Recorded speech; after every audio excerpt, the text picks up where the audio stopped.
And it's really wonderful, the topic that we're talking about, because when I was first learning to do welcomes, my grandfather, Lahichalat, Skip Dick, when I asked him, why do we do this? What's the meaning? How do I do this in a good way with that Aichkwaloan, that good heart and good mind? And he would tell me, well, we do this now because we have so many people in our territories from many walks of life who have come here for education, for work, to get away from maybe their communities due to something that might be going on for them.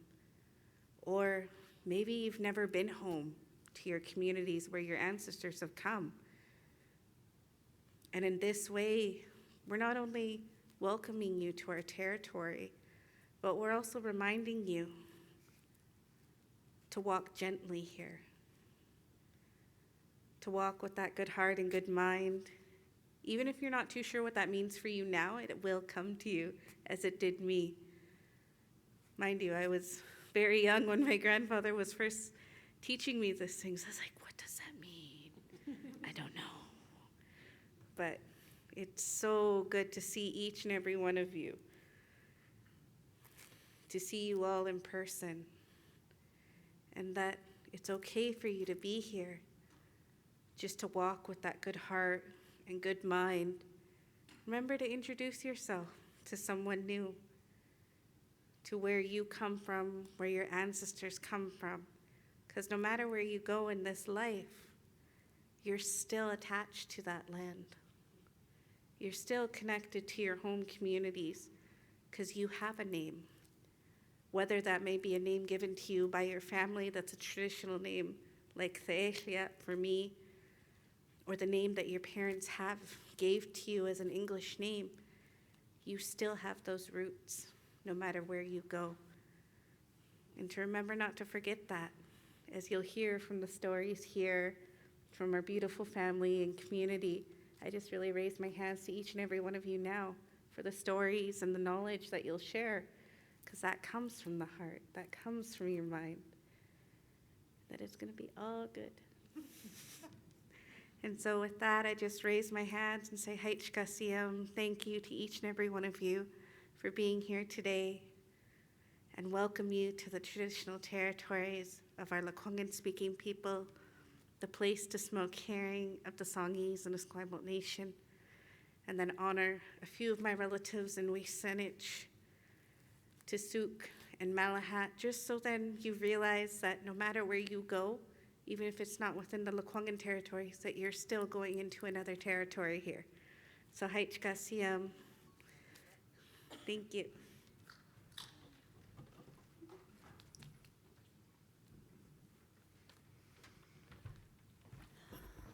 Thank you very much, Brianna, for that warm and heartfelt welcome to the Lekwungen lands.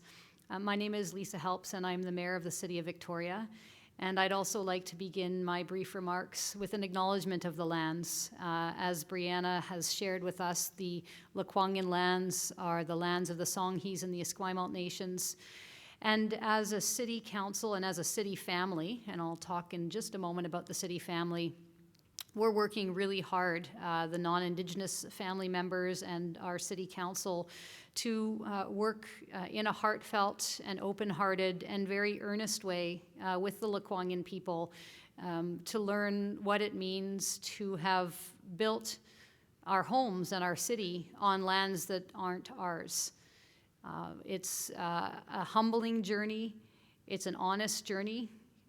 We don't often get everything right.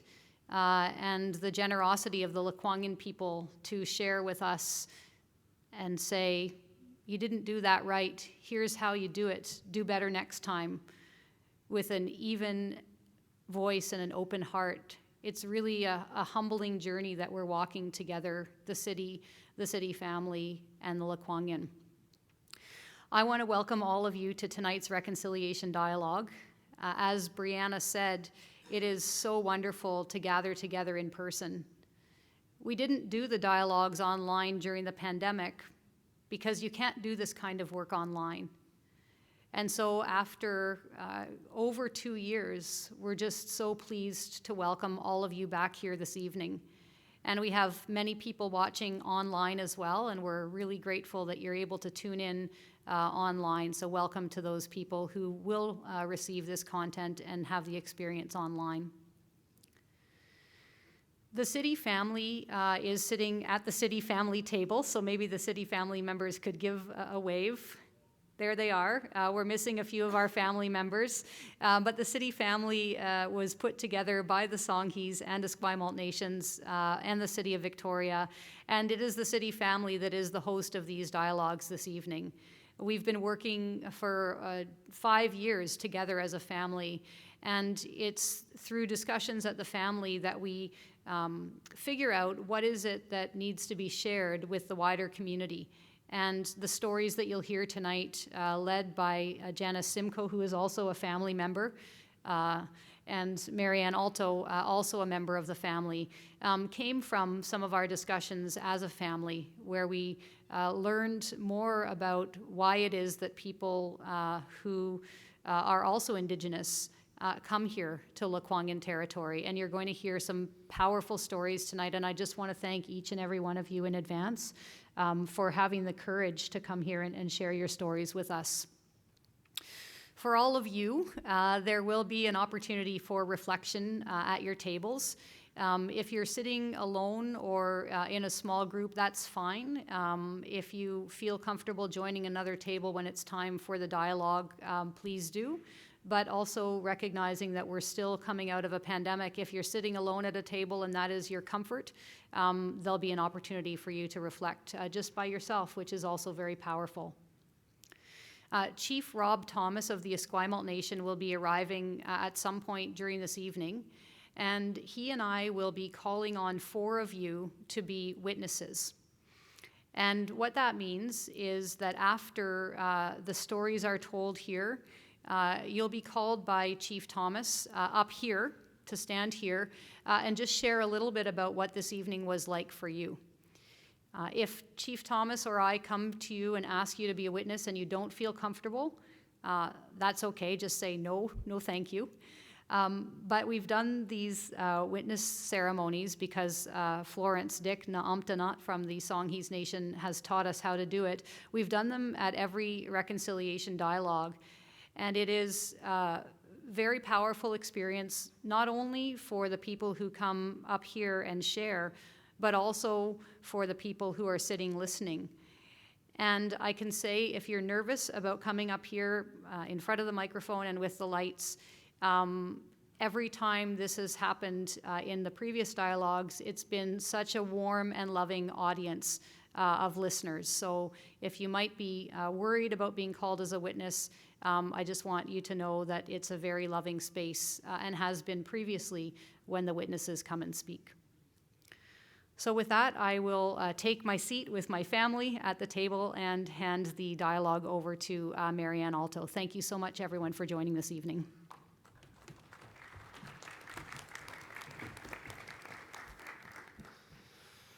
Thanks, Mayor Helps, and thank you, Brianna, for starting us off so wonderfully, as you do each time that we ask you to open our hearts with your words. It's always such a thrill and a privilege to hear how you open the doors for us. Thank you. And thank you, Cubby, for being part of that. Thank you all for coming tonight. It's such a wonderful thing to see you all in person. It's been a very long 2.5 years. And although we did at some point think about the possibility of doing the dialogues online, as Mayor Helps has said, it just didn't seem as if it would be the same. And somehow there is a personal aspect to this which really does become a bit life-changing when you have the opportunity to sit with tables of people and listen to the stories, some of the likes that you'll hear tonight. So I thank you all for coming, and I echo the comments of the mayor about make yourself comfortable. Be in the place that you need to be. Get up and feel free to move around as you like through the evening and enjoy some of the refreshments that are here. But be in the place that you need to be in order to listen and hear and feel the stories that you'll hear tonight. It's my pleasure to be a bit of a co-host, I guess, with Janice Simcoe. Janice and I are both members of the city family, and it's my honor first to begin the evening by introducing Janice to you. Janice Simcoe is an Neshinabe woman. Yes, would you like to come and stand? Sure. Come and stand. Who is a member of the Chippewa-Rama First Nation in what is now Central Ontario. She's lived on Lekwungen territory for the past 40 years. Janice is very recently retired as the director of Aiskwalawan, the Center for Indigenous Education and Community Connections at Camosun College. We can't believe that you're leaving. She's been working in Indigenous post-secondary education for the past 32 years and has been recognized locally, provincially, and nationally for her innovation and leadership in the field. She is well connected and respected in local Indigenous communities, both with the nations and the urban community. She's a BA in history from UVic and an MA in leadership from Railroads, and is married, and is the mother of an amazing daughter, and is loved by many. Janice, take us on. Thank you, Marianne. And hello, everybody. Yes, my name is Janice, and Marianne introduced me really beautifully. My spirit name is Kuwaitness, and in my language, Anishinaabe-Moan, that references the north wind from a small place. I really want to thank Brianna and Cubby Bear for their welcome. And please please give Brianna and Cubby a hand. Thank you. Brianna's family has been really instrumental in my professional life and my community life. Her grandpa, who she acknowledged, and her late great uncle and her other great uncle have all been teachers to me, and the women of that family have been role models to me. And like all of the visitors, all of the guests of the Lekwungen people, we seek to be welcomed, we seek to belong, we seek to be good neighbors, we seek to see and to hear, and to understand and find a balance between how we live, where we're from. Tonight is an evening where we are going to be examining the experience of urban Indigenous people in Lekwungen territories. And urban people are not just a block of, there's local people and then there's all the urban people. Just like there's a great deal of diversity amongst local peoples, there's a great deal of diversity amongst urban people. Yes, we are urban First Nations, which is represented on the stage. We're urban Métis, which is represented on the stage. We're urban Inuit, which is represented on the stage. But we also have all kinds of background stories that tell us how we ended up on these Lekwungen lands, and we're going to talk about that this evening. I'm just going to sort of give a little bit of a background, because you'll hear these different stories, that our populations, there are stories, there's themes of our family stories.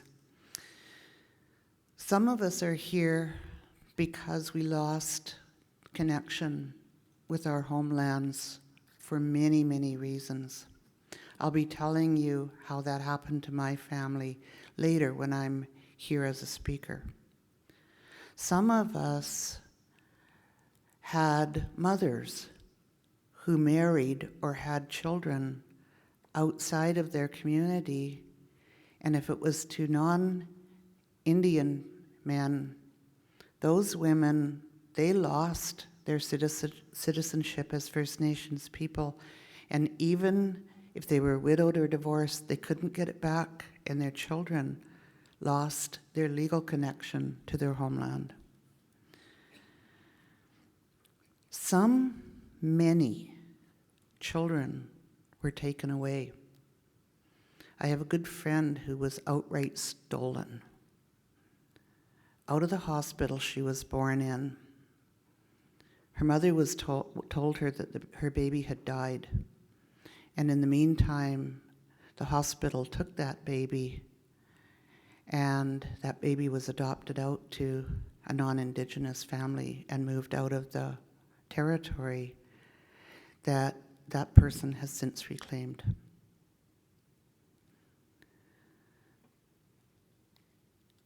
Some of us ended up here by choice, coming here to go to school, or coming here to get a job, coming here because of a relationship and choosing to stay here. So we've got as many stories of our presence here as we've got numbers here. So we are so grateful to our Lekwungen hosts, especially those of the city family who have allowed us to come here this evening and tell you some of our stories. So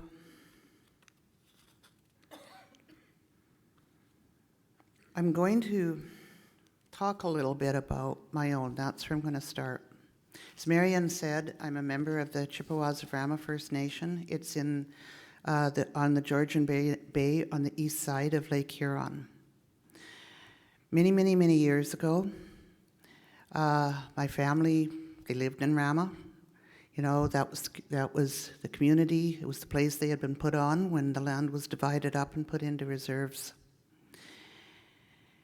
And my father's brother, an uncle, he committed a crime. And it was a serious crime, but he was charged with a far more serious crime than what he had committed. My grandparents, this was the 1940s, my grandparents knew that my uncle was facing death because of the charge that had been put on him. And they had nothing to protect him with. They hardly spoke English. My grandpa was a trapper. It was a time of year where he had already sold everything that he had trapped that year. My grandmother had 8 kids, and on top of that, she did house cleaning for other people. They had nothing to defend their son with. They had no money. The only way that they could get money was to sell their status. What that means is, back in that day, if you enfranchised, the Department of Indian Affairs gave you a little bit of money for giving up your citizenship in your First Nation. And that was the only resource that they had. So my grandmother and my grandfather sold their status and the status of their minor children to pay for a lawyer for my uncle. And so that was the end of their connection with our land. My dad kept his status because he was over 21 at the time, but all of his younger siblings left. We're left without theirs. So they used this money that they got by selling their birthright to hire a lawyer, and they didn't know what they were doing, and they hired somebody who was actually a real estate lawyer. He wasn't a criminal lawyer. He didn't defend my uncle. 9 months after the crime occurred, my uncle was hanged in the jail in Peterborough. My dad had to be with them because the minister that was supposed to be with them was too afraid to be in the execution room. My father was 24. And after that, home wasn't home. And my dad and later my mother ended up in Manitoba. My dad became a minister, and he worked on a little reserve in Manitoba, and my sister and I were born on a reserve called Barons River. It's up in the northern part of Lake Winnipeg. When my sister turned 5, my family knew that they would come and take her and put her in what they called the boarding school, a residential school. So my parents decided they needed to leave and not live on reserve anymore. So we tried to go home for a little while, back to Ontario, but there was nothing there, and tried to find some place to live. We were an interracial family. My mother, incredibly, incredibly brave woman, this white woman who married an Indian guy in the 1940s, because she loved him. Finally, this man from Didi-Dat invited my dad, who he had met in some church somewhere, to come and live on Vancouver Island. And my dad came out here, and we ended up getting offered the opportunity to take care of a summer camp in Cowichan as long as we left during the summer when the camp was on. So when I was 4 and my sister was 6, we moved to Vancouver Island. And we lived at that summer camp in the winter and sort of went around in the summer. And eventually, my dad was recognized as a veteran, which he had always been a veteran since World War II, but he wasn't recognized as one because he wasn't a citizen, because he was a status Indian when he served Canada in the war. And he was finally recognized, so this is the 1960s, and he got a grant that they had for veterans, and they built a house in Souk in the Sauk territories. We moved there, and then I moved to Lekwungen territory when I moved out of home. So that's how I ended up here. I don't have any place to go back to in Ontario. We have about 4 relatives left who are still living. Well, probably 7. Sorry, I'm wrong. My family didn't survive very well. I'm really happy the Creator put me here. I've had really good work that I finished up on Friday. And I've been welcomed.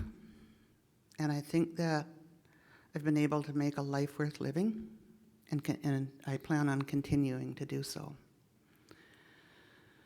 So this is the first time I've told that story in such depth, because it's not just my story, it's my family's story. But I decided I wanted you to hear it, because tonight we want to say this is who we are in this place. So thank you for listening.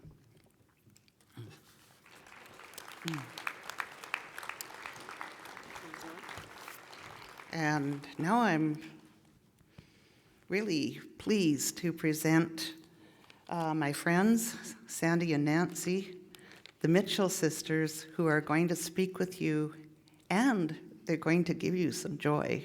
Thank you.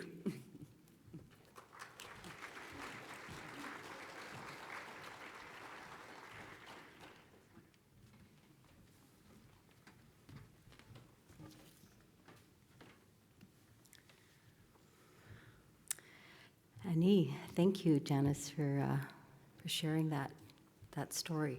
I've heard it before, but it's a powerful story, and I'm happy that you shared that tonight.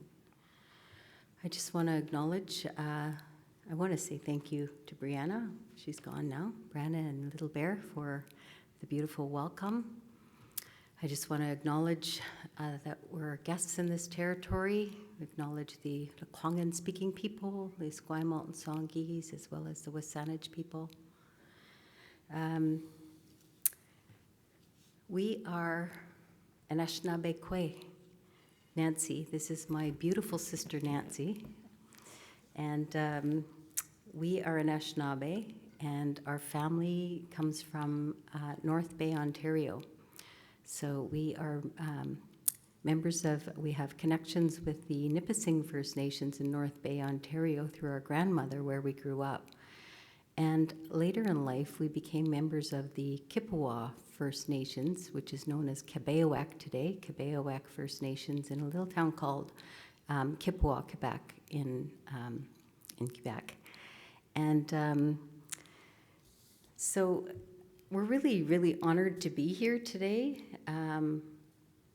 Our Indigenous ancestry comes from our father's side of the family. My grandmother, Alice Faubert, was from the Nipissing First Nations, and Fred Mitchell was our grandfather, who came from Kabeawak First Nations, and our mother has settler ancestry from Italy and France, so we're a mixed ancestry.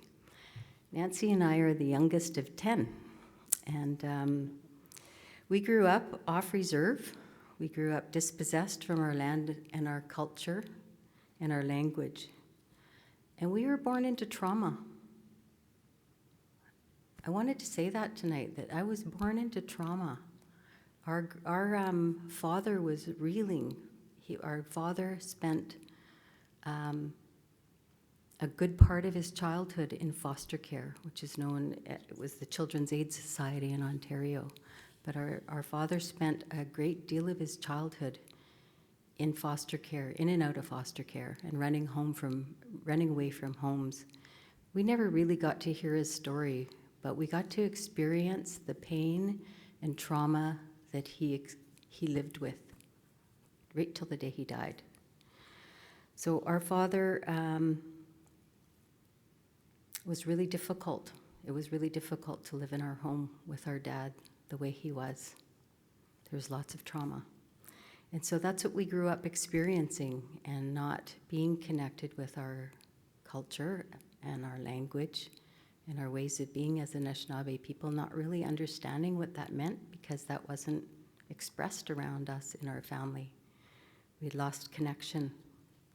And so in 1985, I'm sure everybody here has heard of Bill C-31.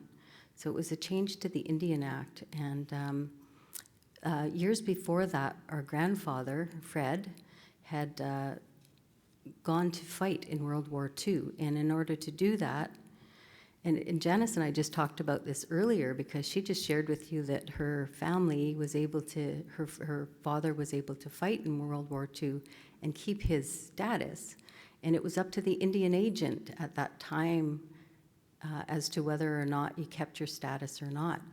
But my grandfather had to forfeit his status to go fight in World War II, so he did that.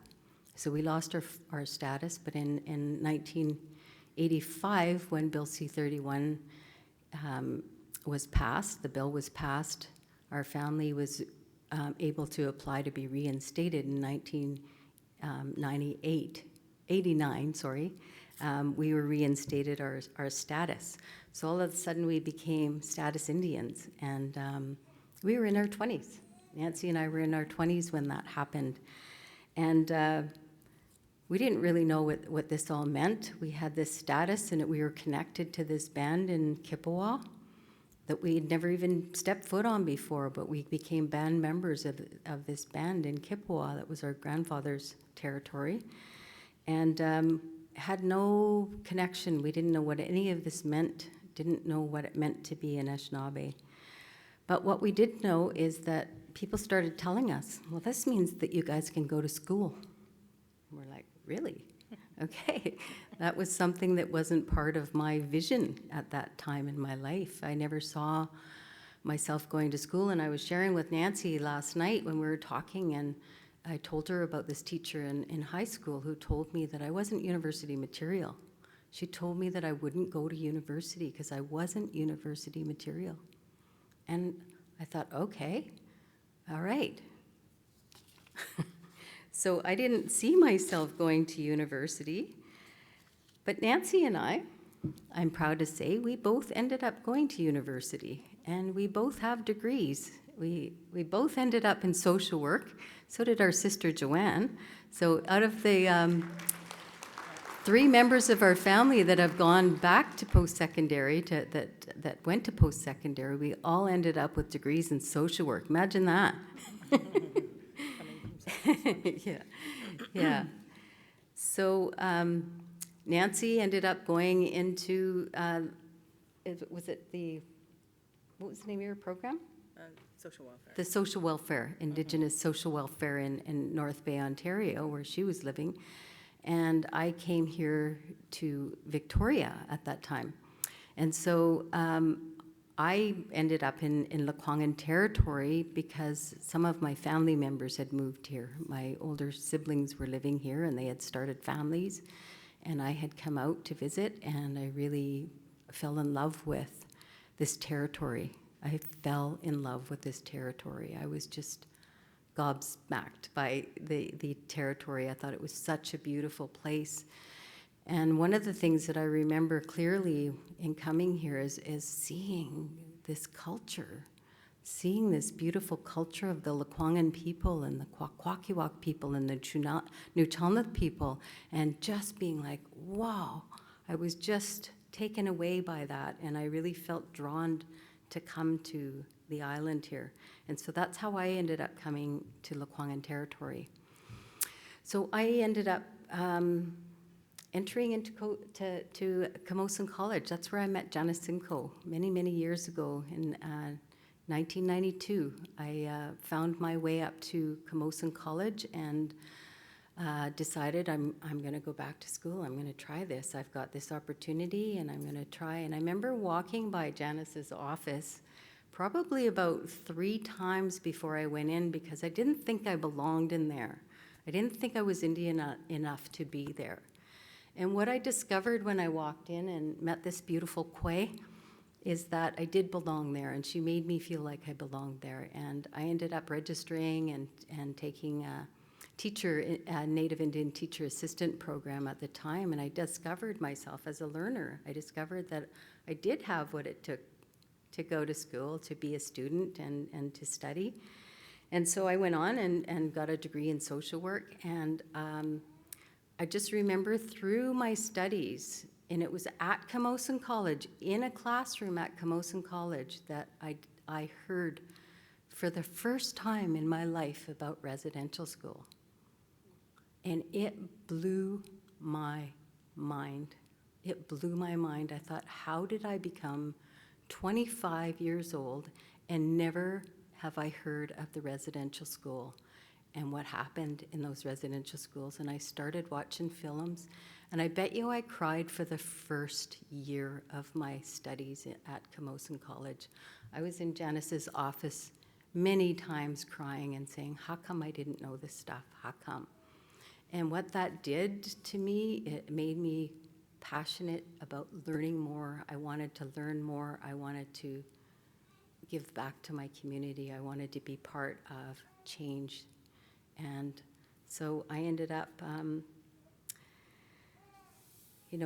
meeting all of these incredibly beautiful, beautiful people. Janice says, Janice mentioned that she was welcomed here. Well, so was I. I was welcomed with open arms. The Lekwungen people, the urban Aboriginal people that were living in this community, they met me with open arms and they embraced me and they held me up and they encouraged me. And I can't tell you how many people that I carry with me on a regular basis in the work that I do here in this territory that have shared with me. And so I'm going to switch here for a minute, and I'm going to let my sister speak a little bit because when Nancy moved to this territory, which was 8 years ago, she had been living in our home territory. She was the only one out of all of us that stayed in North Bay, Ontario. She lived there until 8 years ago. And so she had access to a Neshinabe culture a lot more than my sister and my siblings and I out here on the West Coast. And she came and joined us after her husband retired, and she retired. She decided to come to the West Coast, and Nancy and I both play guitar and sing. And we thought, well, here's an opportunity for us to start singing together. So I'm going to let Nancy introduce a song that we're going to sing for you. So we have a little duo. We're called the Neshinabe Mitchell Sisters. And Nancy has written a song about the reveals that happened last year around this time. So I'll let her speak. Thank you, Annie. I came here, we retired. I was the executive director of a friendship center back in Ontario, and I worked for over 25 years in the Indigenous community, working with urban Aboriginal people and working with our city of North Bay to make it a more welcome place for Indigenous urban Aboriginal people. But music is what I'm here to talk about, because it's my life now. I don't get paid anymore to do anything. So music and music is stories. There are stories. I guess we're kind of like storytellers now. Through music and song, not only is there an opportunity to educate, but it's also a responsibility that I feel as an Indigenous person to share these songs with people, because they are an opportunity to teach. So I'm honored to live here in Lekwung, Ontario. I've been honored to have my sisters have already done the groundwork and met all these wonderful people, and so they've welcomed me into their community also. Yeah, so being here is something that I've learned is about being a good guest in a community that is not mine, and to learn and to listen and to respect the people's ways. So I'm actually quite honored about that. Sandy introduced a bit about the song that we're going to sing. It's called Bring Us Home, and it was a song that I wrote about the reveal, but it's not just about the reveal in Kamloops. It's about all the reveals that are going to happen across this country, but also the stories that were shared to me as a worker in my community by the survivors. So this song goes out to them, and it's to honor them. So here we go.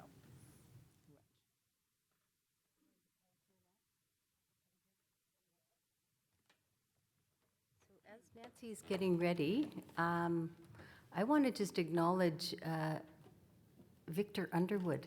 Victor Underwood is one of my mentors, and tonight, probably right now as we speak, he's getting an honorary doctorate at the University of Victoria.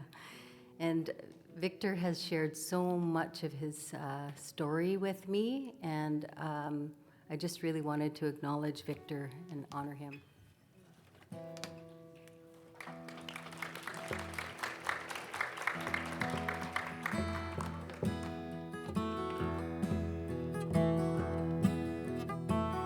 Deep within the ground, tiny bodies found. For years they lay without a sound. Now from their graves they speak in voices not so meek. Their tiny voices calling out, bring us home, bring us home. Bring us home. Tiny voices calling out, bring us home. We don't want to go away. Bring us home to stay. Those tiny voices calling out, bring us home.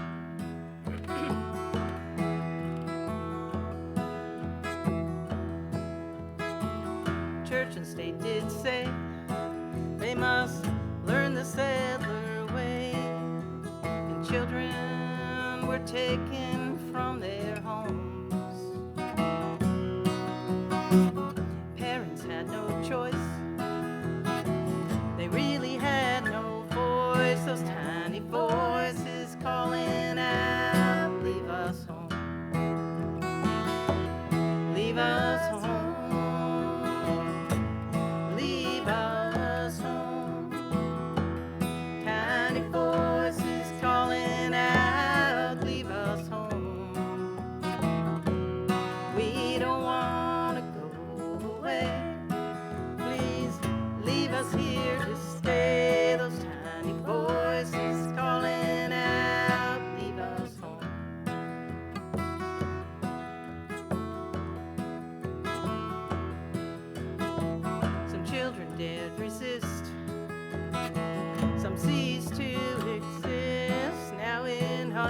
dark graves they lay deep in the ground. Their spirits now awaken,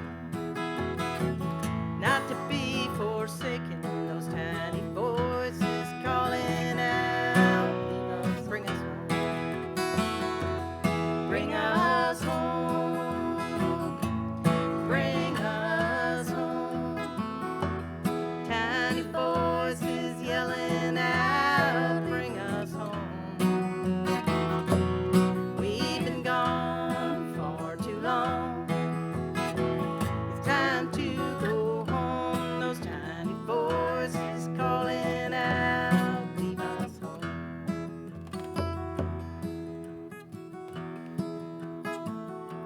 We'll bring you home. We'll bring you home. All the children in those graves will bring you home. And in peaceful rest you'll lay. We'll bring you home to stay. Those tiny voices calling out, you've been heard.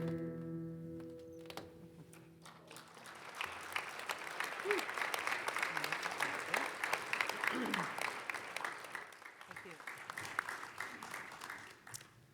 Miigwech.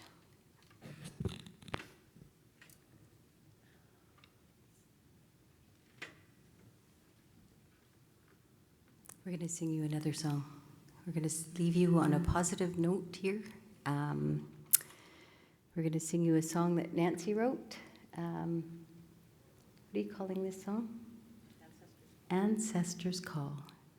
So what we've learned, in our work and in our communities, by listening, by walking, by hearing, is that our ancestors tell us, to come back to our culture, and the old people that we've been working with tell us, back to your culture, learn your ways, learn your language. And that's what we've been hearing as we've been walking. So this next song is about that.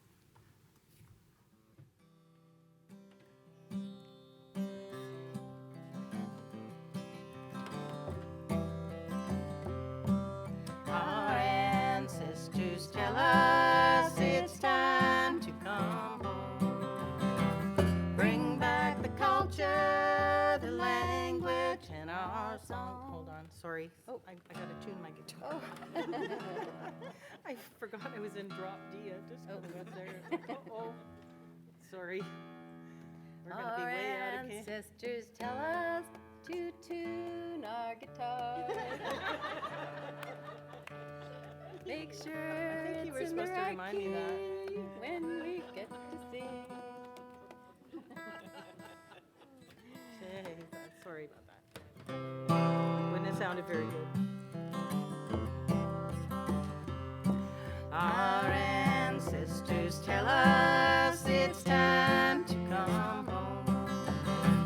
Bring back the culture, the language, and our songs, and beat that drum so we can hear it on the other side. Our spirits need feeding, so they will truly thrive. Generations lost in clouds of broken mist. We can't continue down this path of self-destructiveness. Communities of sadness is not who we are. We need to teach our children to reach for the stars. And our ancestors tell us it's time to come home. Bring back the culture, the language, and our songs, and beat that drum so we can hear it on the other side. Our spirits need feeding, so they will truly thrive. And the answers in the teachings of our elders and their songs. So listen to them closely, so we can feed their souls. Our children need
Well, miigwech. Well, I have a great opportunity to introduce our next speaker, Katie Manami. And she's grabbing her Kleenex right away. Katie is a Nook, a woman from Iqaluit, Nunavut, and she has been living in the traditional territory of the Tsuk First Nations. And I met Katie when she entered Camosun College. So I now work at Camosun College. So once I finished my degree, I ended up, I've had a 25-year career at Camosun College working in Iqaluit, the Center for Indigenous Education and Community Connections. And I've been instructing in the Indigenous Family Support Worker Program for many years and working in the college prep program out in Wasanage Territory in Brentwood. And Katie entered the Family Support Worker Program, and this woman just blew my mind. She is just a fireball and just a lovely human being, and she's found herself as a learner at Camosun College, and she's discovered her gifts, and she has many of them. And Katie's going to share a little bit about her story today, but I just want you to give a warm welcome to Katie. Good.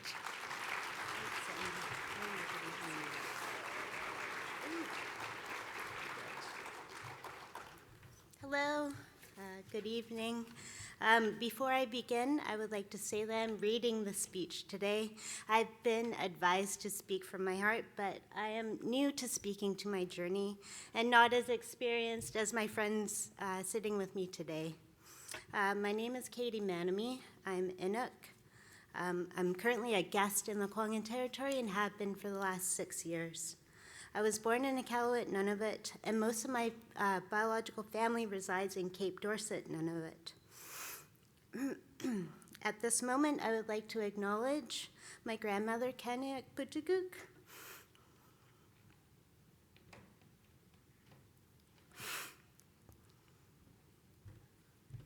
Even though I never had the opportunity to meet my grandmother in person,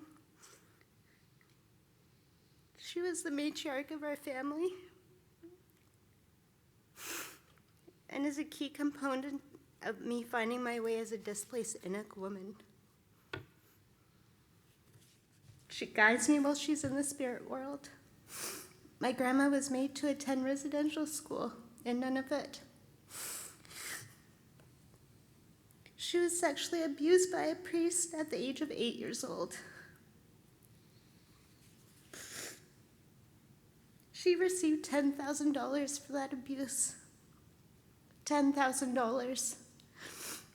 That makes me a third-generation residential school survivor. I am what the government refers to as a 60 scoop survivor. The term 60 scoop does not resonate with me at all because I was born in 1987. The term that is used after the 60 scoop would be the millennial scoop, and then there's the foster care system. Indigenous children make up more than half the children in the system today. With the 60 scoop, the millennial scoop, and the foster care systems in place, they all have a common reality, and that is the fact that a huge majority of Indigenous part of these tragedies have lost their connections to cultures, languages, families, and identity as Indigenous peoples. We were displaced from our lands. Before I move forward, I want to say that reconciliation is emotional work. And some of what me and my friends here tonight are saying might cause you to feel uncomfortable. I urge you to sit with those uncomfortable feelings because that means that you're open to what we are saying and hearing about the past, present, and future lives of Indigenous people who have been affected by colonization.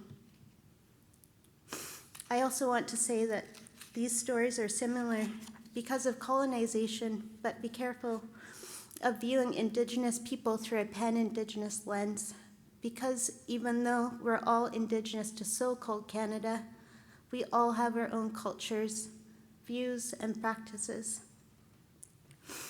At the age of 3, my adopted mother moved us down to BC, and I was made to go to a Christian school. And since I can remember, I've always had an identity crisis.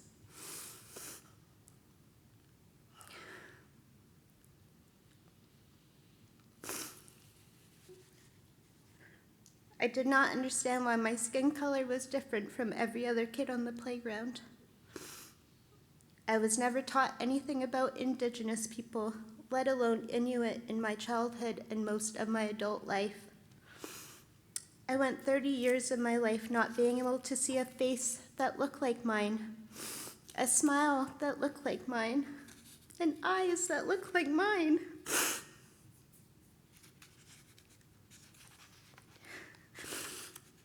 It took me 30 years to be able to see another face that looked like mine. I need more.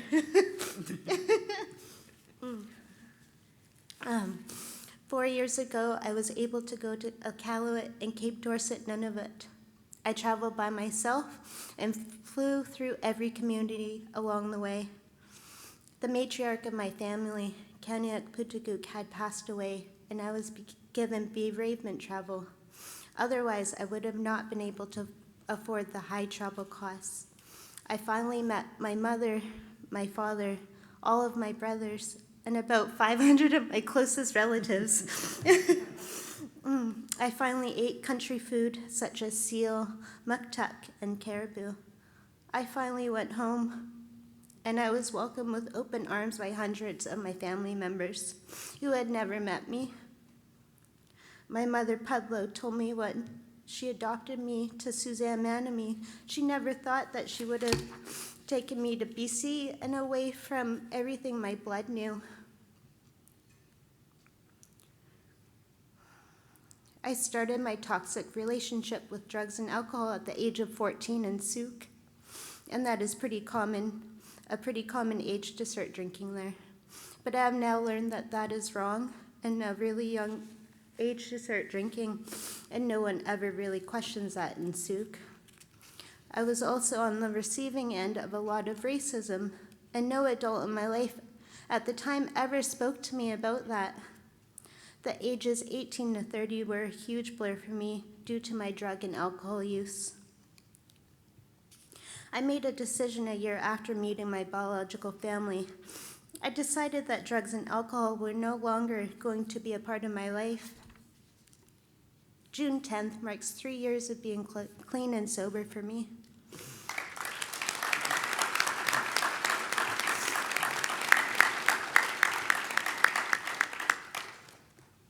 Shortly after I became sober, the world shut down from COVID-19, and the restaurant I was working at let me go from my supervisor position. I did not know what to do. I reached out to an advisor from Camosun College named Sigwan Wabaska, and they helped me find a path that has now opened many doors and opportunities for me. I entered the Indigenous Family Support Program and graduated with distinction. Thank you. Camosun College has helped me immensely with Indigenous ways of knowing, being, and doing, and I am forever grateful. Sigwan Wabaska nominated me for the Lieutenant Governor Medal for Democracy, Inclusion, and Reconciliation, and I was the first Indigenous woman to receive the medal from Camosun College back in December.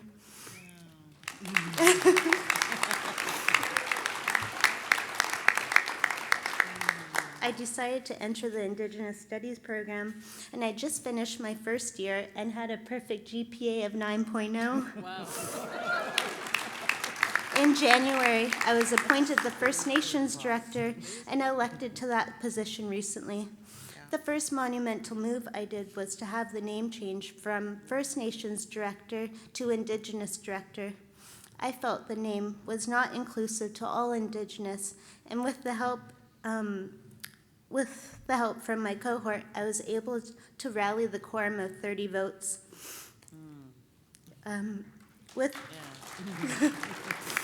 With intergenerational traumas comes intergenerational strengths. I just recently started my journey as an Inuk artist, and I learned how to bead from my Indigenous art teacher, Lindsay Delaround. I never knew I had the gift of creating.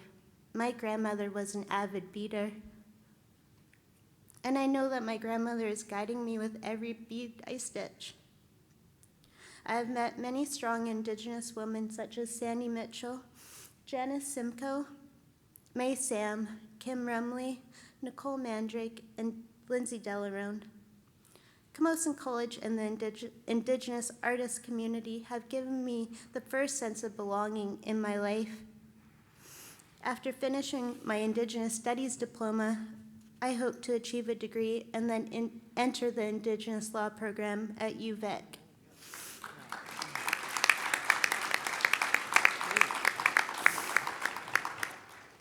I will be advocating and being the voice for Indigenous who cannot speak for themselves in the past, present, and next 7 generations.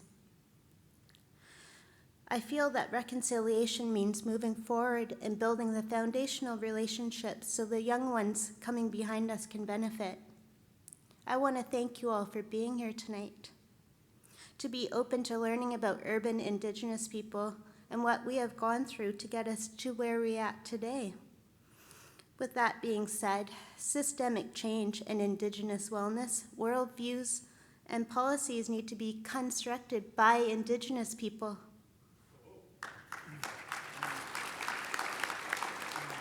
We, as Indigenous, need to be included in the past, present, and future wellness to be able to move forward in reconciliation. Indigenous worldviews and non-Indigenous worldviews need to come together, just like me and my friends here tonight have done in our own lives. As Chief Justice Murray Sinclair stated, reconciliation is not an Aboriginal problem. It involves all of us. Thank you.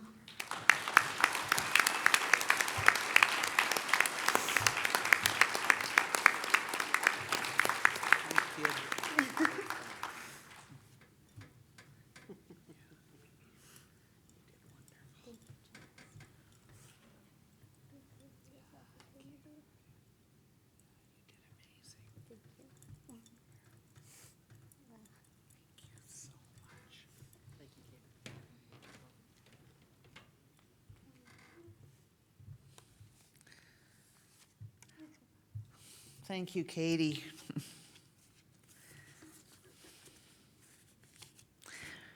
Well, it's a good thing that the next speaker is a professional, confident, experienced, amazing speaker after that. So I don't envy you, Ron, for having to follow that heartfelt, deeply shared story that you just heard from Katie, and also the stories that you heard from Sandy and from Nancy.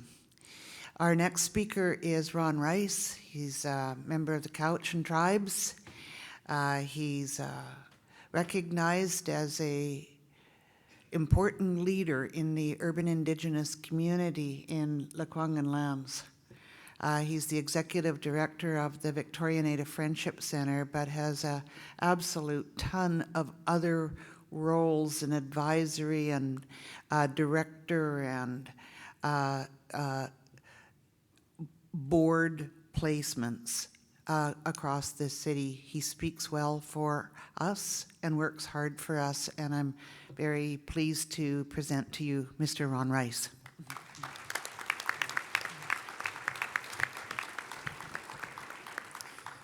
Thank you so much. No experience needed when you're speaking the truth, Katie. You did a beautiful job. My name is Ron Rice. I'm from Cowichan Tribes here on Vancouver Island. My hereditary name is Wooshk. I had suggested an interactive map to show how far everybody was from home. I'm just from over the mountain. I can probably get there 45 minutes with traffic right now. But like some of my friends, I'm Bill C-31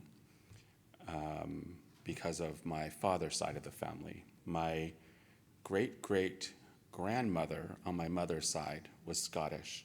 And when she married my grandfather, she gained Indian status, and their children were born with status.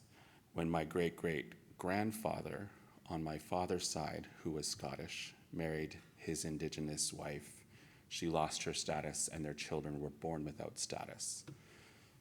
So although the 2 points of Scottish ancestry were the same on both sides of my family tree, the dominoes fell on my father's side. When he married my mother, she lost her status, and I was born without status and received my status in the late 80s as well, just as I was leaving Cowichan.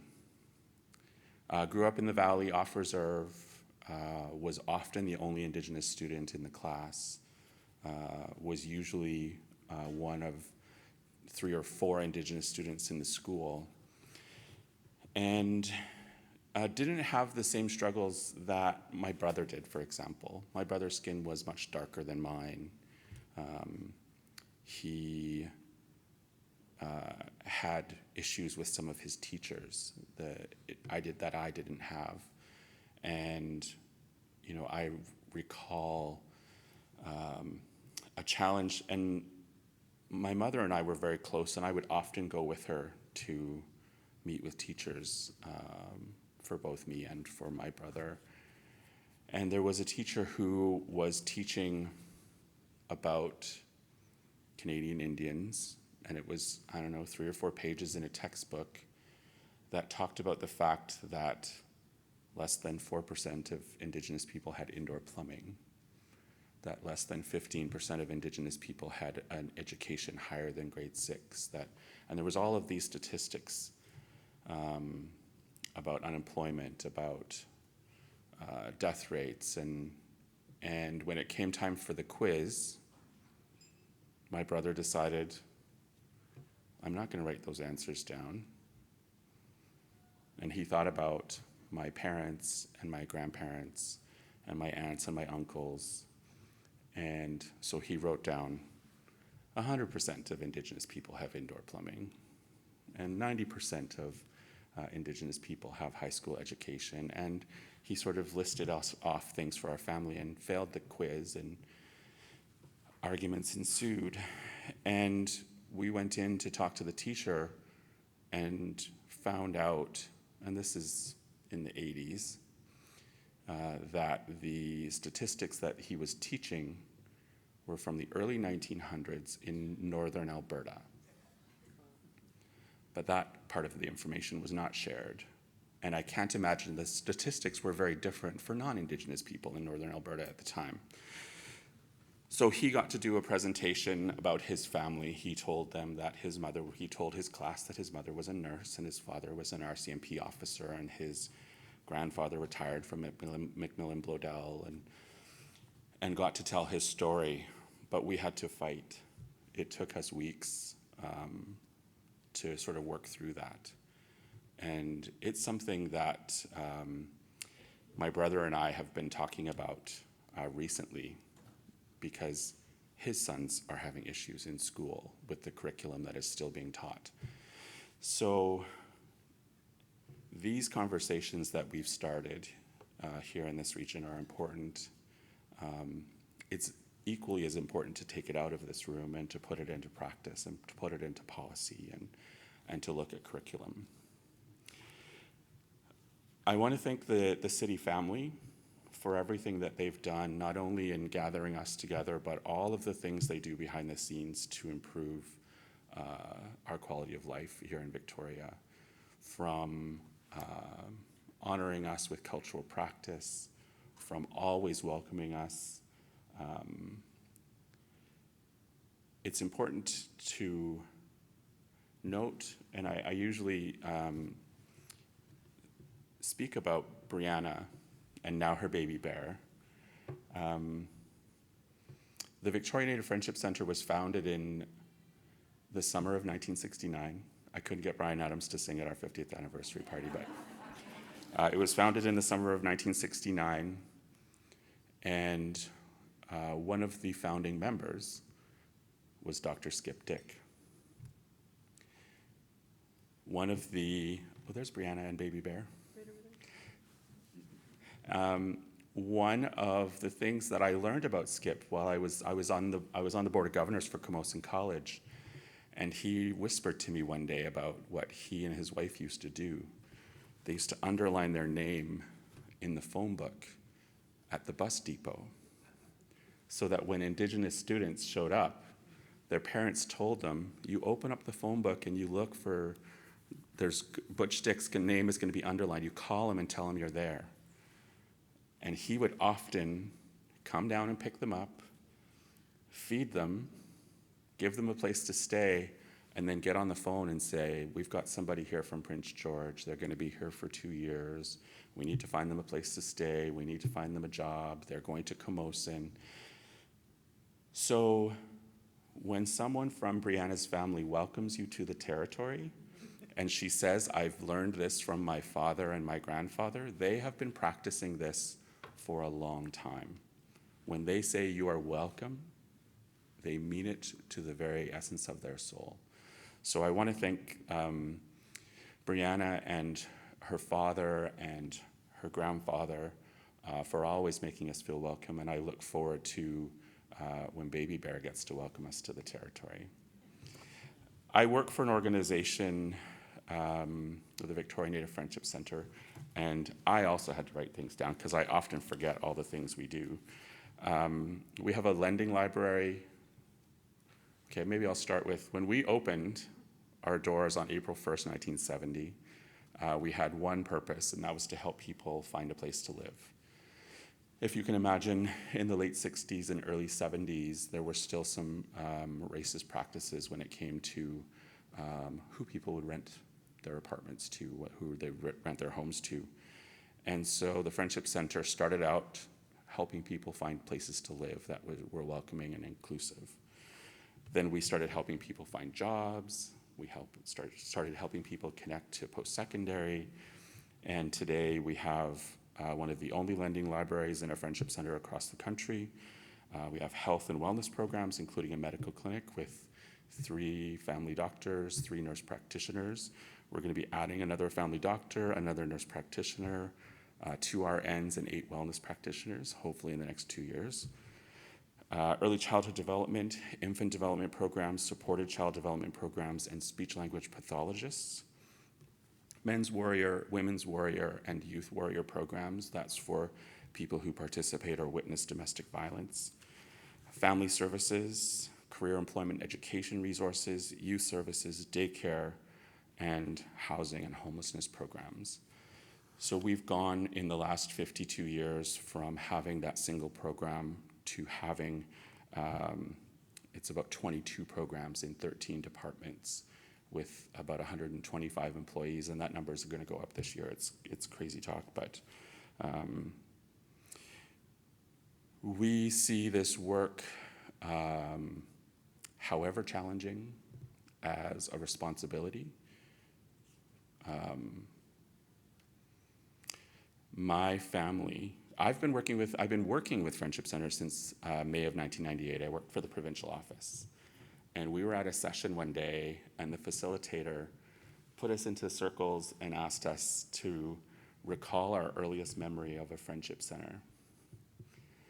And I remember as a child going with my brother, and we were so small that we had to use chairs to play pool or to play foosball. So we were trying to think, and we think we were probably kindergarten and before kindergarten. He's 2 years younger than me. And it was so much fun, and the bigger kids let us play pool, and they let us play foosball, and we got to have snacks, and we got to stay out after dark, and it was a great time.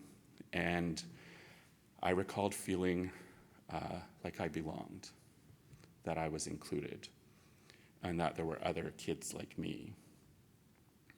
And I was recalling the story to my mother. And this was in my 40s, so a while ago. And she said, "Is that how you remember it?" And I said, "Yes." And she goes, "Well, that's good." And I said, "Why? What do you mean?" And she said, "I didn't have enough money to buy oil, So I didn't have enough money to heat the house in the evenings after supper. So we would go to the Friendship Center to stay warm, and then we'd rush home and you'd jump into bed, and then we'd start all over the next day. So in that moment, I realized how important friendship centers have become in creating that sense of belonging, creating those windows of opportunities to gather and to celebrate and to sing, and for young people to see themselves reflected in not only their needs in addiction and homelessness and poverty. I hate the word poverty. We are a rich people.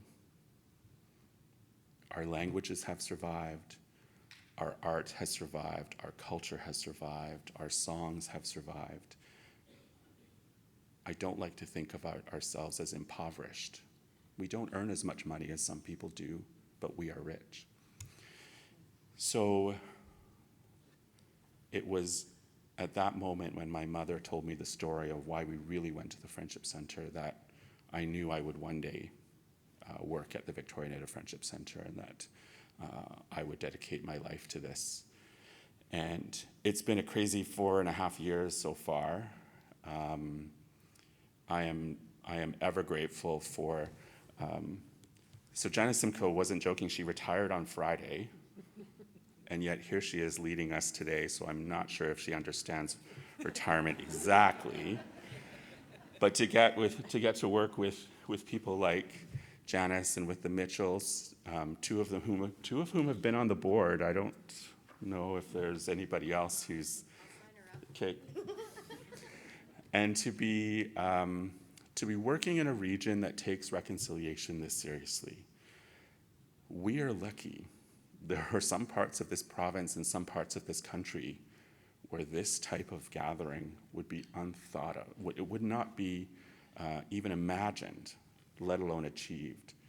We are lucky that the nations open their arms and welcome us all so graciously.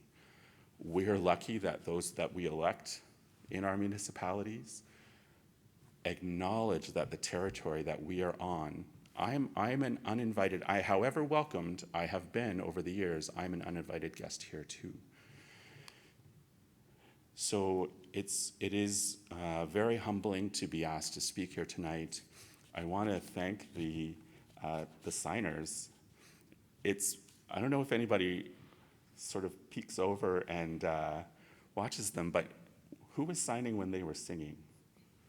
Did you see? She was singing with her signing. It was very beautiful. So I think, yes.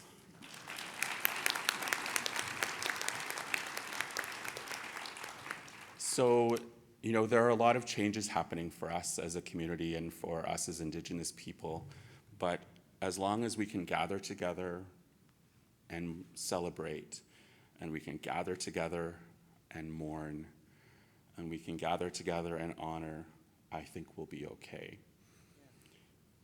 The 215 unregistered and unmarked graves, however tragic, pushed us to a new stage of reconciliation. Our truths aligned. My version of the truth and your version of the truth are closer together than ever before. It is important for us to spread this word. It's important for us to reach out into our circles and ask others to join us in conversations. And I just wanted to come and share a little bit about my story and a little bit about the Victoria Native Friendship Center, and to congratulate you all for being so open-hearted and open-minded to join us in this conversation. Haitsepka, thank you all.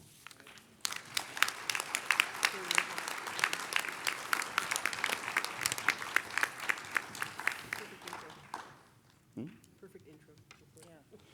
So with that, I have been asked to provide you with a bit of an exercise to do at your tables. I think there are versions of it that are on your table, some questions for you to discuss in your small groups. Considering the context of today, why do you think we have come to tell you these stories? What did you hear? And now what are you going to do about this? So we'll leave you to talk for probably 14 minutes. Can I just tell you a really quick story? I'm going to tell a real quick story. So I've been here for a really long time in Victoria. I've been here so long that when I moved to Victoria, we rented a 2-bedroom apartment for $400 a month. And I got to work a lot with Chief Frank Nelson. He and Chief Andy Thomas, and I can't think of who the Neshinabe chief was, were all asked to speak at the Victoria Art Gallery because there was this big exhibition that was about the 3 island nations. And this event planner came up, corralled all of the chiefs into a place and told them to wait here. And Andy went, and they went, just let it go, they're busy. And then they came up and they said, okay, who's going first? You have 2 minutes between you. And Andy looked at Frank and said, you take this one. So Frank got up and he introduced his family lineage, 12 generations on his father's side, in Kwakula, 12 generations on his father's side and 12 generations on his mother's side. Didn't translate a single word, and he told everybody what he had just done, that he had just introduced his ancestors into this circle. It must have been 20 minutes.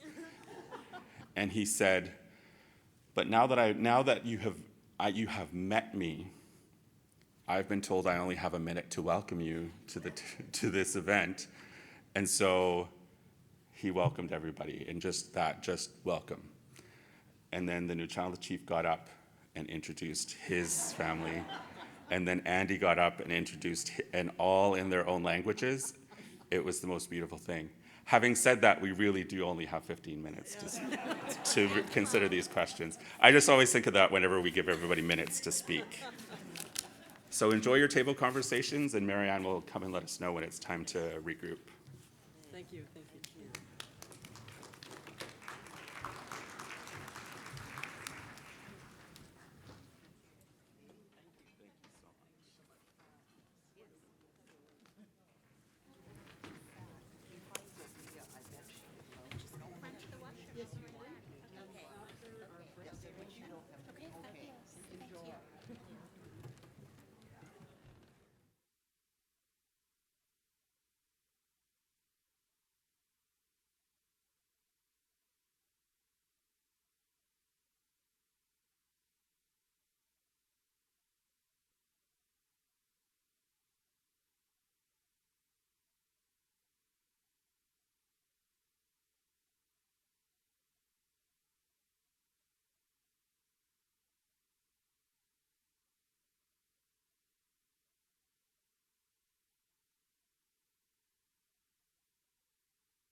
There we are. Hello, everyone. Thank you for your reflection for the last 15 minutes or so. I hope that you had some good conversations with your table mates. This is a time for you to muse on the questions that we posed for you. And we're not going to ask you to reflect back as a group, but we hope that the thoughts and the ideas that you shared at your table will be a bit of a catalyst for the ongoing conversations that several of our speakers have referenced as you take these messages out to your own contexts and families and your own communities. So we have two more presentations this evening, a speaker and another performance before we close the evening with a Lekwungen traditional witness ceremony. So I would urge you to stay for the balance of the program. I think you'll find it not just informative and emotional and enlightening, but also I think you'll see some really quite extraordinary performances as we close the evening. So I'm going to ask my colleague Janice Simcoe to introduce our next speaker. Janice, over to you. Right, thank you, Marianne. And I am very pleased to present to you Victoria Pruden. Victoria is a leader in the Métis community in Greater Victoria. I have known Victoria for probably 15, 20, 25 years in many different iterations. Something that I absolutely will say that of a lot of the people on the stage here today is that we keep ourselves really busy and move around a lot, because I think that part of our responsibility as visitors to these lands is to contribute, to walk with generosity, to care about community, to try to make things better, or work towards making things better. Because I don't want to imply that we know how to make things better, but we can put our hands in. We can put our hands in and say, what can I do to help make a difference?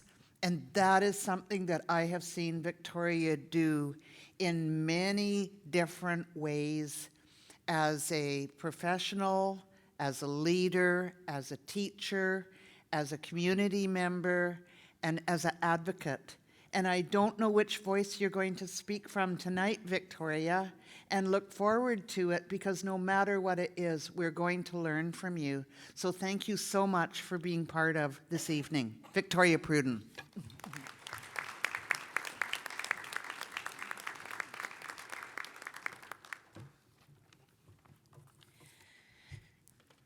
Good evening, everyone.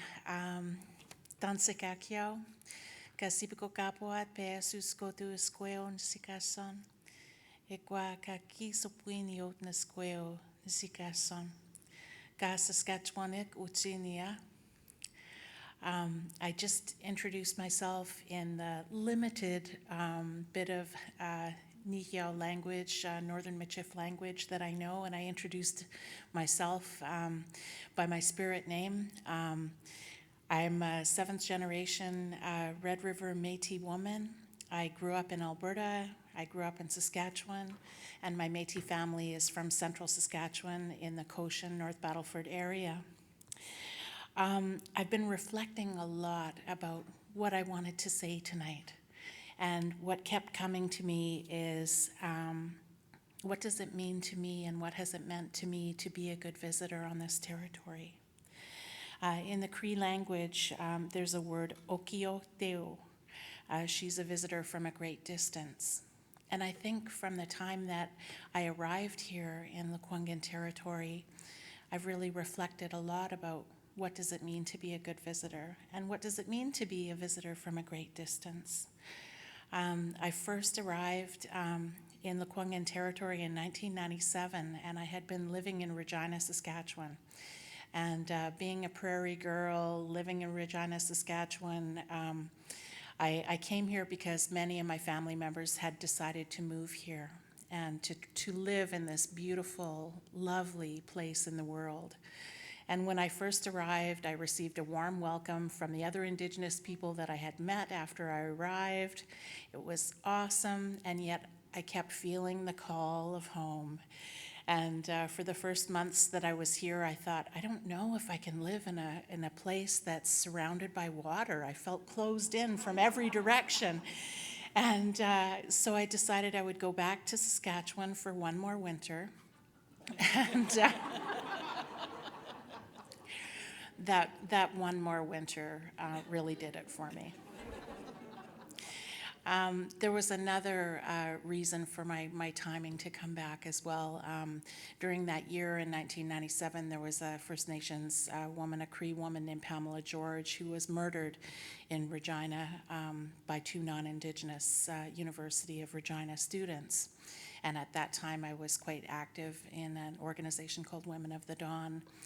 And it made me reflect about urban life in Regina, urban life as an Indigenous woman living in Regina. And I thought, yeah, after a really tough year and a tough winter, it's time to give this beautiful healing place another try. And so I decided to make a life change. I had been working as an Aboriginal banker. It was the days of treaty land entitlement in Saskatchewan, and so they had wanted to recruit Indigenous people to work in banking and to be in business. And while I'm very grateful for that life experience, I had a longing to turn to work that was about helping others and that was about human services and enriching life, particularly for Indigenous people and for women. I'm a survivor of intergenerational trauma and violence myself, as well as a first-hand survivor of domestic violence.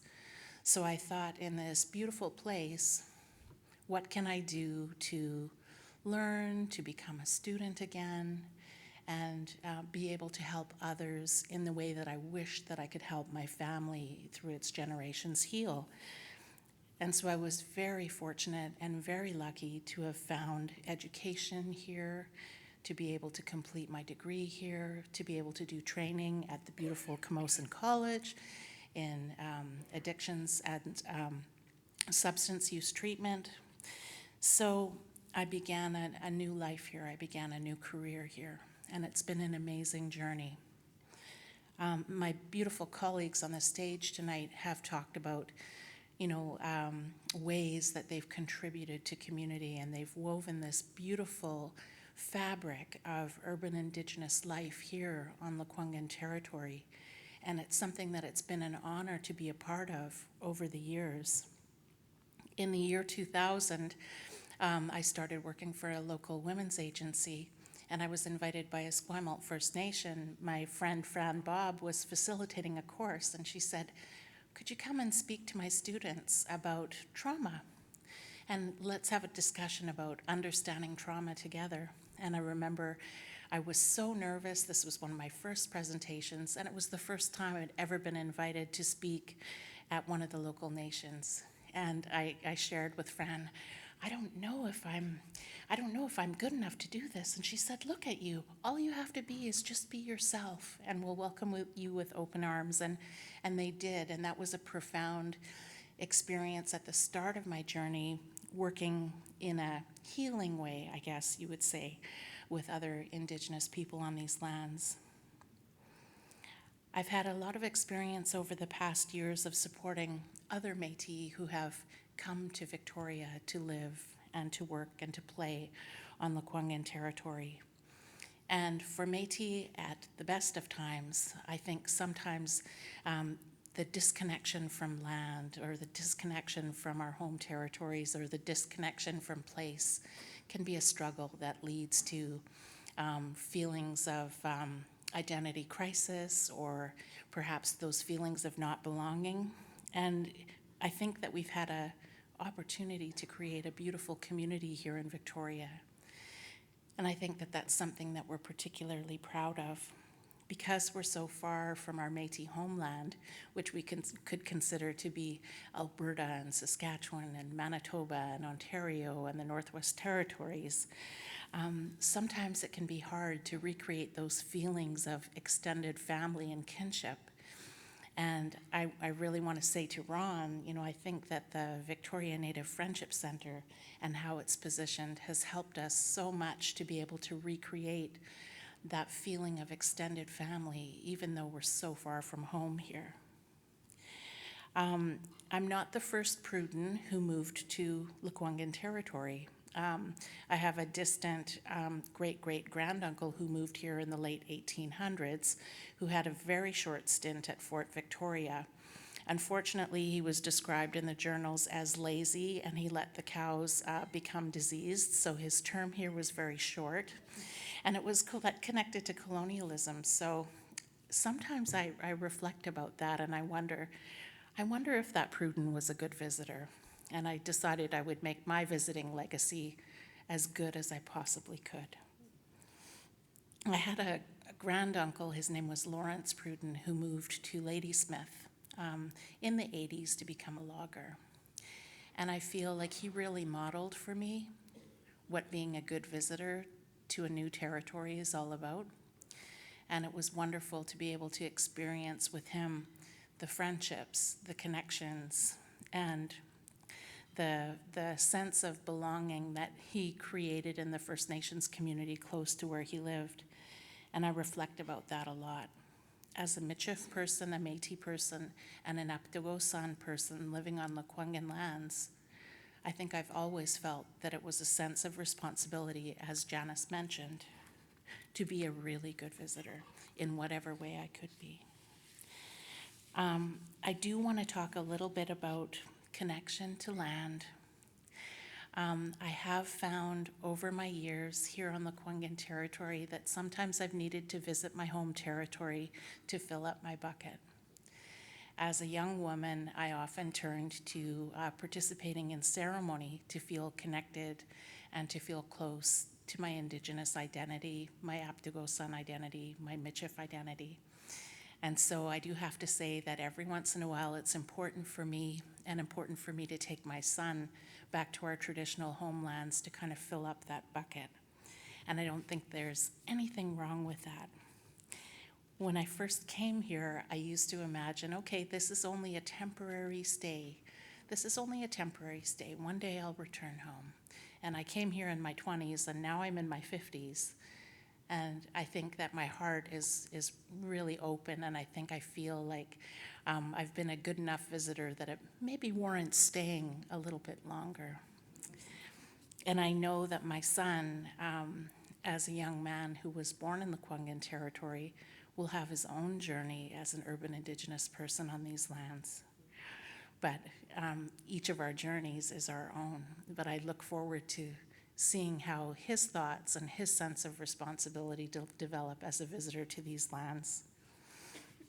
I've had an interesting life here in Lekwungen lands, and some of that time included being involved in Métis politics. And so often, as a person who was in a leadership position in my community, I longed to find those opportunities where we could have traditional protocols, cultural protocols, perhaps even ceremony, to be able to connect with the First Peoples of this particular land. And I'm happy that, during the time in which I was involved, I feel like we had some of those wonderful moments. I think one of the best moments that I experienced was being in a room full of chiefs from Chianu, from Tsuk, from Pachirat, from Seout, from Sarlip, from Sekam, Songhees, and Esquimalt, and being in a room together and sharing ceremony and making a decision that together, side by side, we would work in support of our children who were involved with the ministry. So when I reflect about being a visitor and reflect about being a leader in an urban community of people, that's one of the best memories that I have. We talked a little bit tonight, some of my colleagues, about what it's like to be an uninvited guest and longing for that sense of acceptance, and that sense of being welcomed by the original people of these lands. So I think that experience that we had of some formal ceremony and some formal coming together was representative of one of those moments. And I do really want to thank Brianna and Baby Bear for your awesome, heartfelt, amazing, inspired welcome tonight. It really touched my heart. And I think being an Indigenous person from another territory, any opportunity that we have to receive a loving, heartfelt, authentic welcome like that means so very much. So, coming to a close on my reflections here, for me, being a good visitor has been about trying to do good and trying to prioritize needs and rights when it came to the First Peoples of this territory. And I was lucky that I had a role in human services and education to be able to do that. And I really reflect about with pride the opportunity that I had to work with women, to work with students from the First Nations in Lekwungen territory, Wasanich territory, Chianu Beecher Bay, Tsuk, and Pachidat over the years. I think that, having that positive intention and doing what we can within the circles of influence that we can is so important. Whether we're in human services or education or not, I think everyone's presence here this evening indicates your commitment to reconciliation, your commitment to community. And I think that that's something that we all share here. Right now, I have the opportunity of working with a local women's organization, trying to strengthen services for Indigenous women in our community who've experienced violence and trauma. And it's something that I'm very proud of, and I'm very proud to work alongside women from Esquimalt, Songhees, and Sartlip in that effort. So just in closing, I came to realize during COVID that even though I'm very far from my homelands, I can still access ceremony and access the spirit of my ancestors here. I decided to do a fast and a ceremony in 2020 while I was waiting to make some large life decisions. And I feel very blessed that I was able to, it wasn't quite the same as doing it at home, but it was beautiful.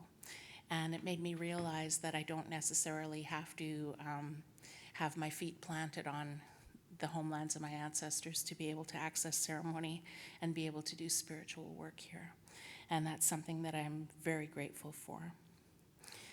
I'll continue to pledge to live as well and as kindly and as respectfully in these lands as I can, and to take the next phases of my life as they come one day at a time. I want to, from my heart, thank the people and the nations of this land for the opportunity to be an Aptugo San woman who lives here. And I hope that at least some of the time that I've been on these lands, I've created a positive difference and walked in a good way. To make a choice to live so far from my homeland, to be an Okitoteo, a visitor from a great distance, has shaped my life and my consciousness.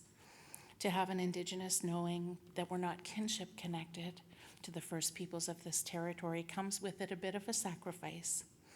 But it's been a beautiful sacrifice to be able to live and to work, to have children, and to raise them here. And I just want to express my authentic thanks for that experience. And in closing, it's wonderful to see relatives here, friends here, and to have you be part of this audience. And I thank you for inviting me to be part of this experience and to be able to share a little bit about my story. So I say Kinanaskum Tanawau, thank you to all of you, from my heart to yours. Thank you.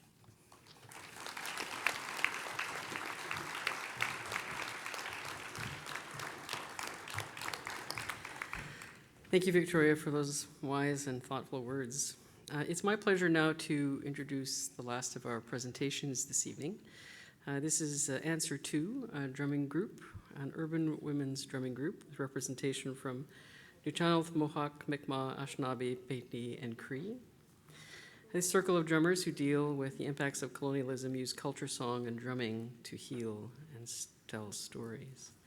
The drummers of Answer reside in Lekwungen and Esquimalt territories and are locally known as educators, healers, medicine women, artists, knowledge keepers, sisters, cousins, elders, mothers, grandmothers, matriarchs, and warriors who are all together working to share knowledge about Mother Earth. Answer is an acronym for All Nations Strong Women for Education and Reconciliation. And I welcome them now to close this penultimate portion of our program.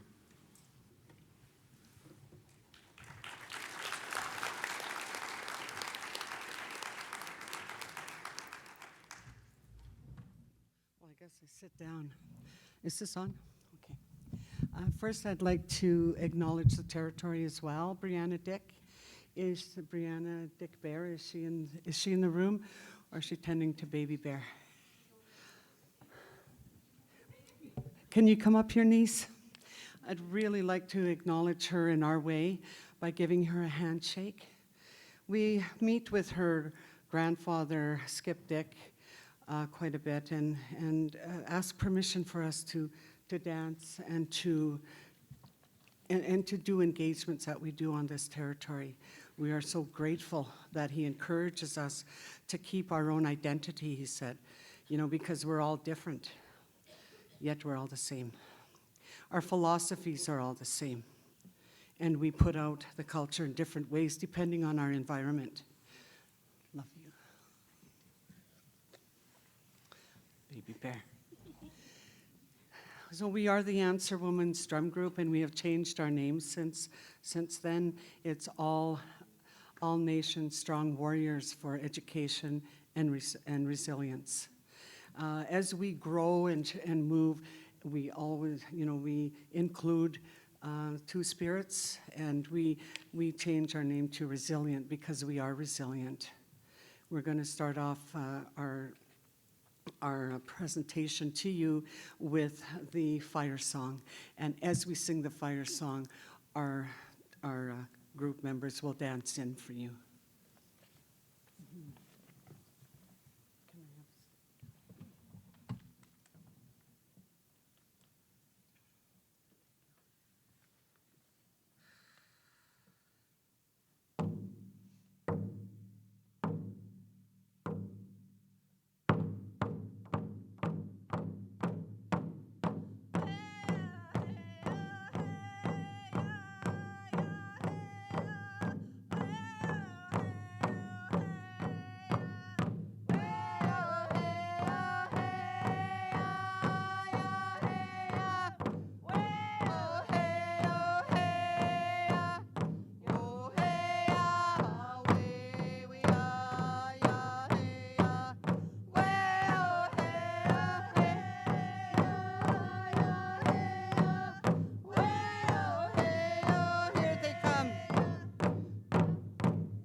In our way, we sometimes will ask you not to clap. We're not trying to entertain you per se. We're giving a presentation, and in our big houses and in our feasts, usually we'll raise our hands. So not to be disrespectful, but you don't need to clap. Uklama yatsuatsaks. His takshitla tsuma as tisha teksuma nu chalnathat. My name is Yatsuatsaks, which means going from beach to beach. I got it in a potlatch ceremony in Ditidat when I was 18 years old by one of my grandmothers. We're starting, reconciliation. We're, as a group, as a urban group, we're looking for our identity. And we just decided we need to do reconciliation with ourselves. We need to start calling ourselves our traditional names. And it's been a struggle. it's challenging because I say my name's Jessica Salt all the time. Jessica all growing up. And now for me, I really need to say my name is Yatsuatsaks, which means, it's a Nuchalnath name. I grew up in the Nuchalnath territory, and I grew up in Port Alberni. And I won't be telling my story tonight. It's another night. What we want to do is lift you up. The Answer Women's Drum Group was formed in 7 years ago. We have one of our past members here, Sandy Mitchell. And what we do is we need a place. We need a place to carry our traditions. We move here. I've been here for 16 years on the beautiful lands. We search for our identity. We come from trauma, yes. I come from intergenerational trauma. Abuse from, relationships. But we never give up. We come to this beautiful land and we look to the Friendship Center. We see Ron Rice there. We know we're home.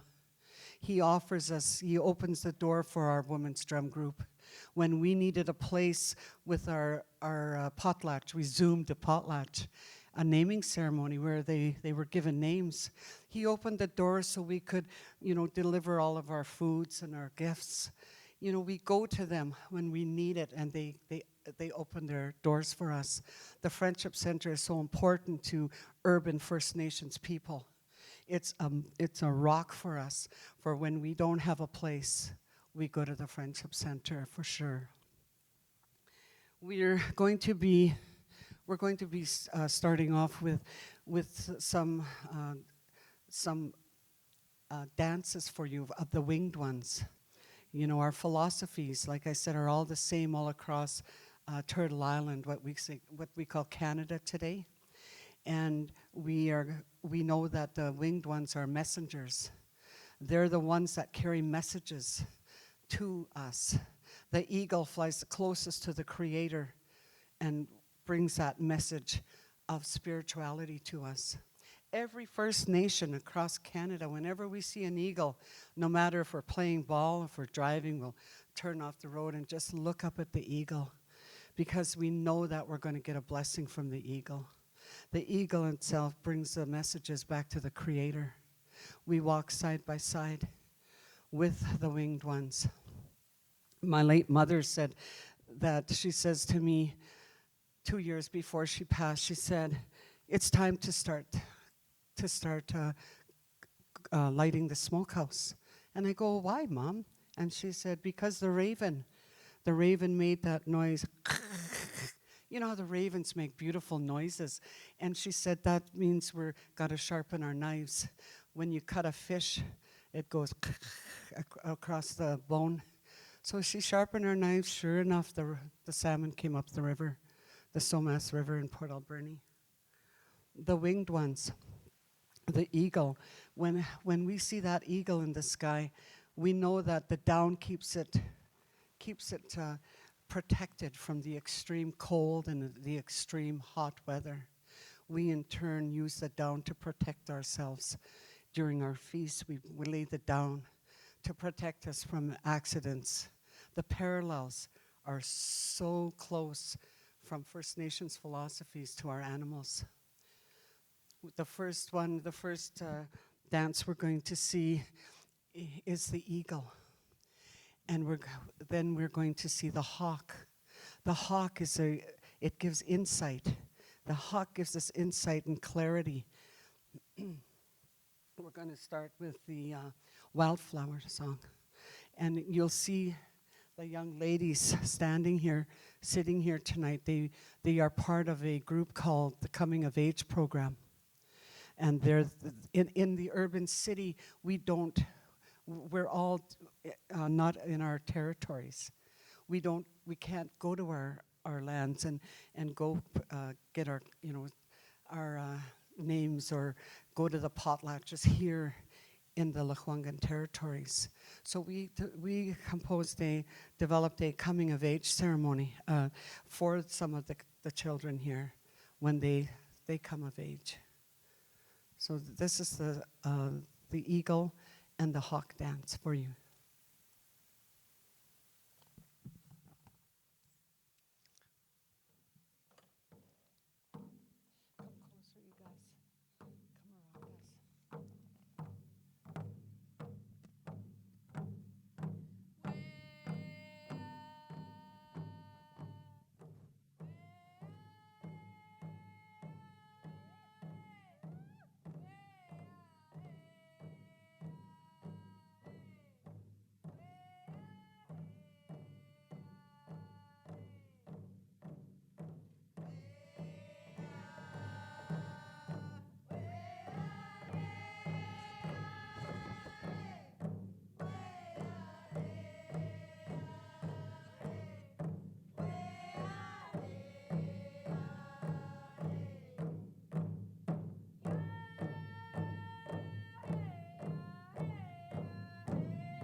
It's hard not to clap.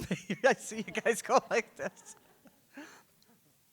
You know, working with the in the urban area, you come here off of the reserve, and you go into the Western world, and you look for your identity.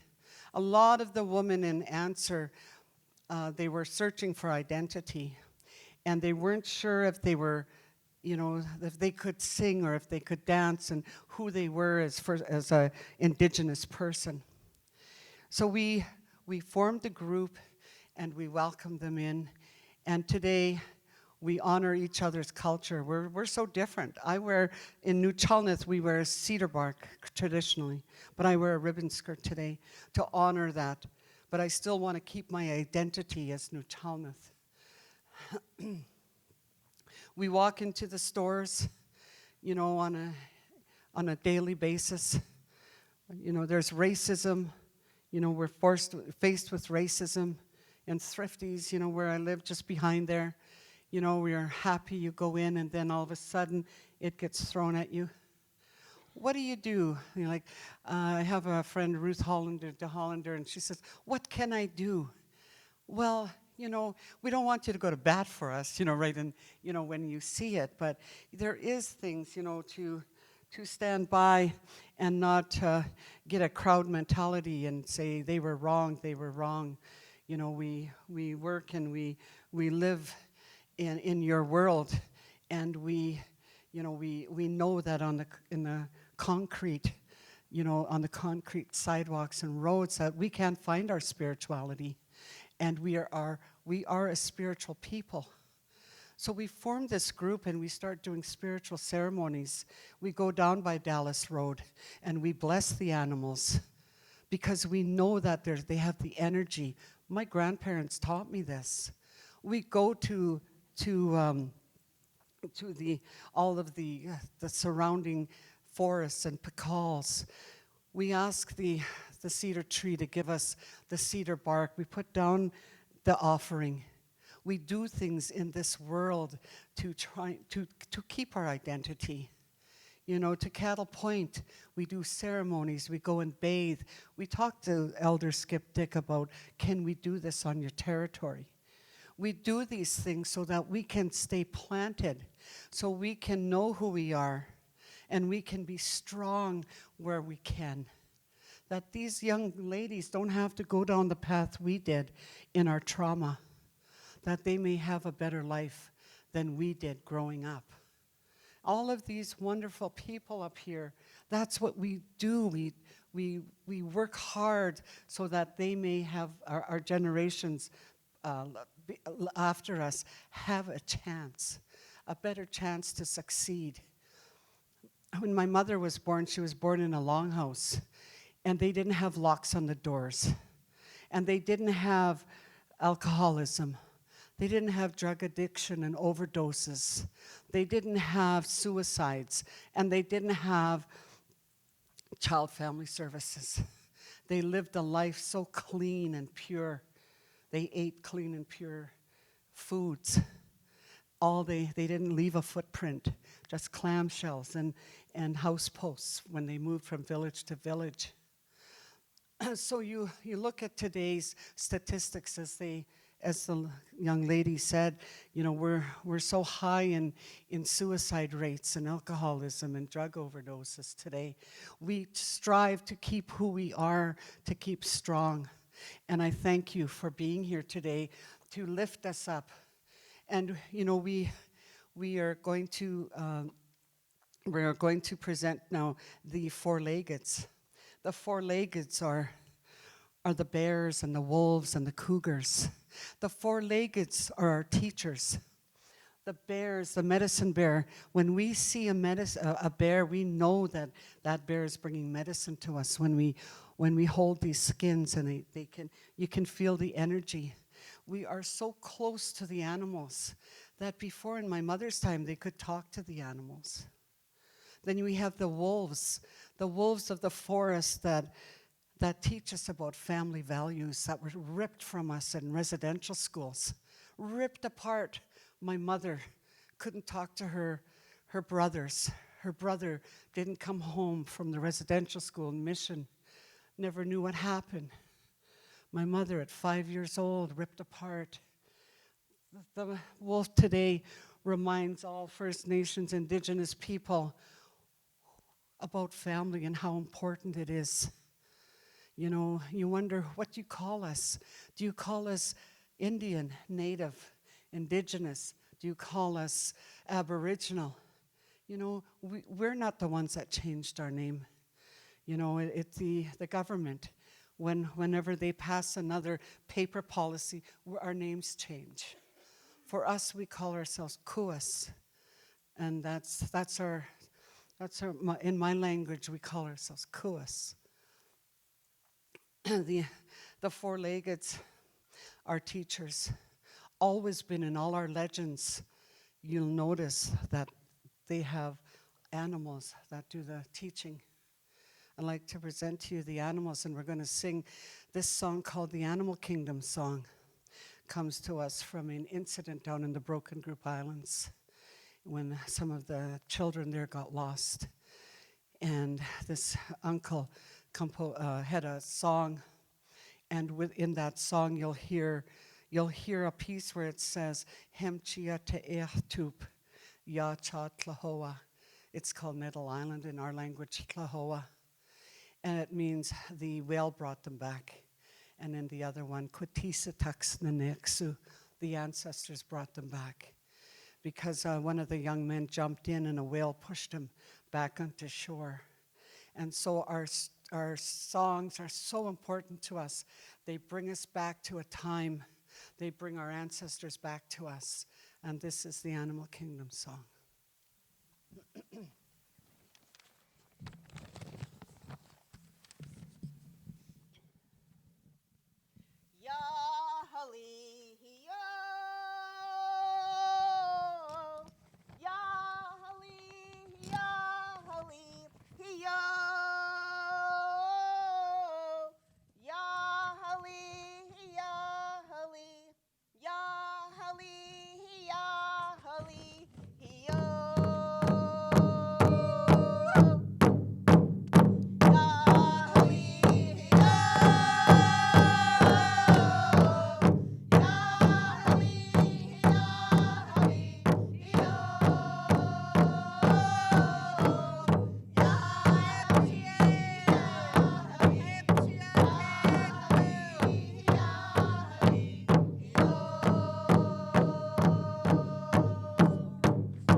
I've just got to say, it was one of her first times to lead sing, and I just loved it when you break through, and you become so proud of who you are that you break open and you lead sing. And some of us are born lead singers, and some of us have to practice and practice. And I'm so proud tonight of this. Okay, so change now. Hishik is Zawak. We are all one. The masks you see dancing tonight comes from the cedar tree. The carver asked that cedar tree to give it some wood, put down an offering, talk to the cedar tree. The cedar tree in turn pulled back the energy, so when they took a piece of wood off, they wouldn't be so hurt. We believe that cedar trees are alive, and when that carver takes that wood, it's still alive. Our masks are still alive today.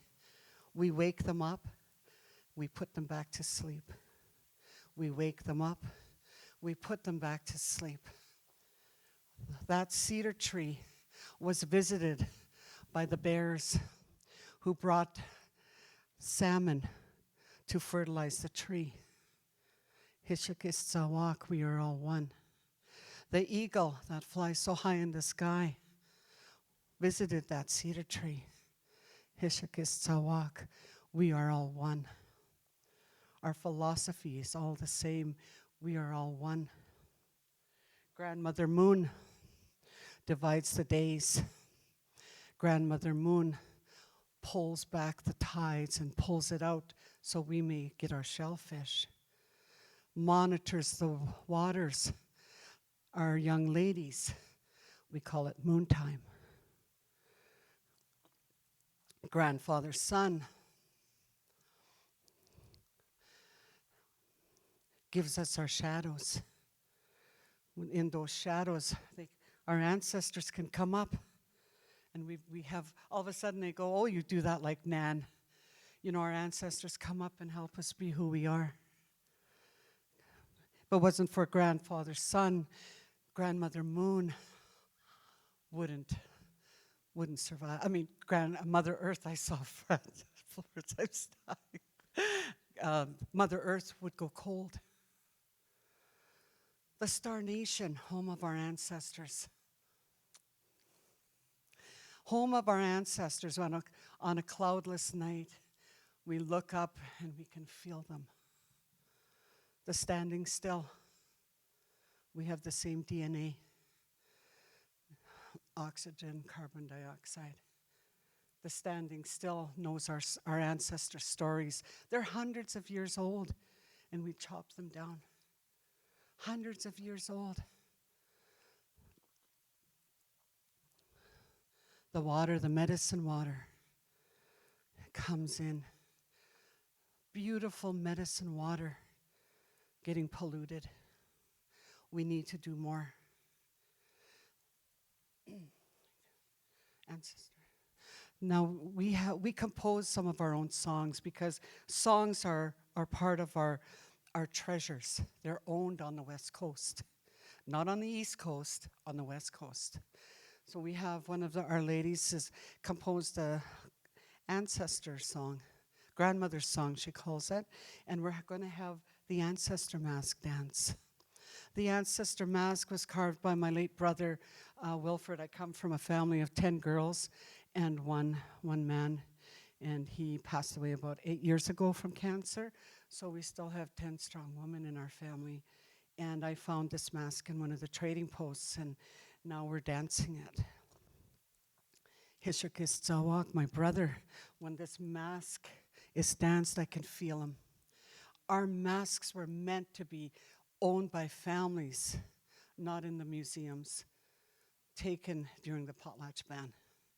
Never returned, some of them. These are our treasures. They become part of our family. They're alive. So this is her grandmother's song. Thank you.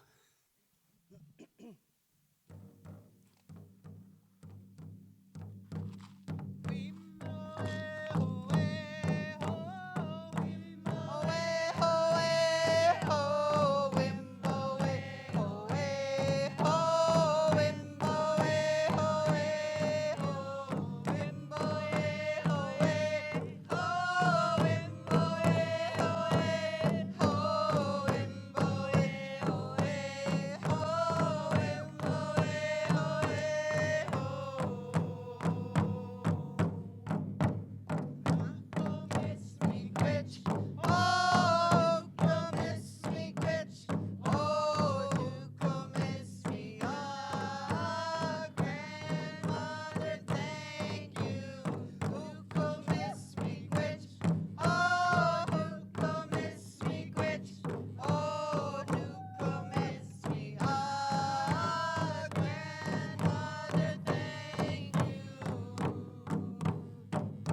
Okay, so you think you're going to get off not singing. Well, I got a surprise for you. We're going to sing our last song, and we're going to get you to sing it as well. So I am going to sing one part, and I want you to repeat it. Okay, so it's easy. It's all burdened syllables. We are. No. We are.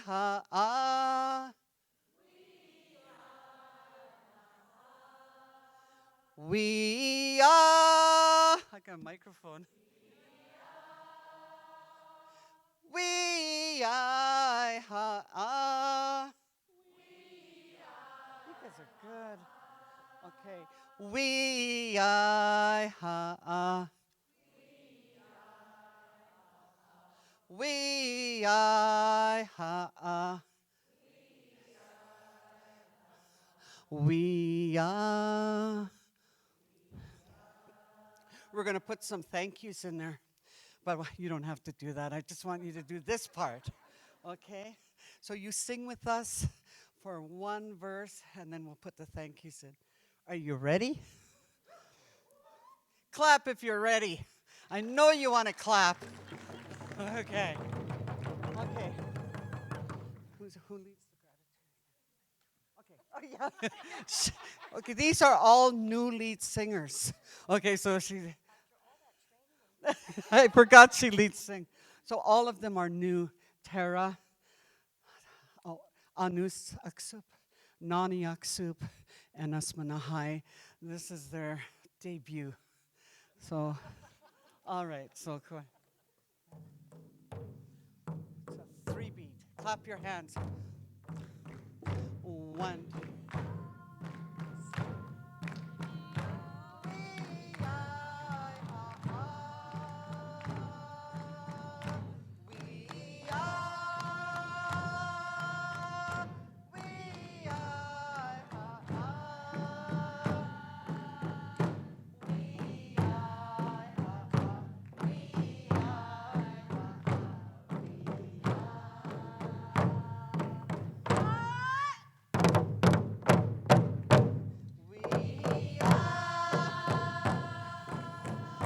Tleko Haiti.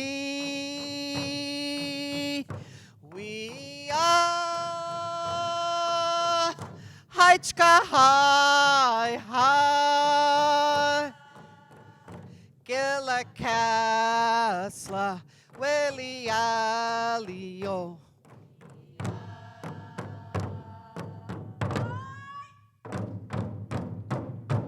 We are Niawa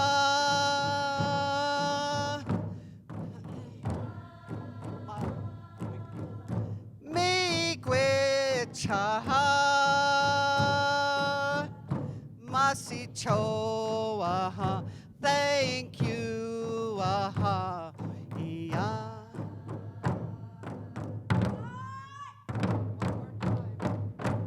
We are, we are, we are, we.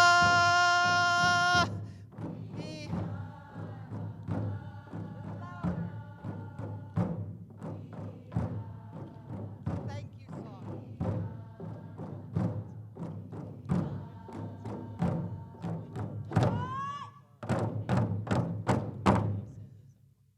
Thank you.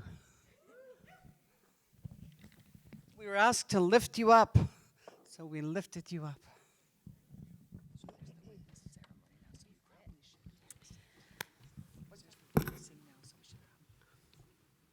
Oh, I'm not sure. Are you done?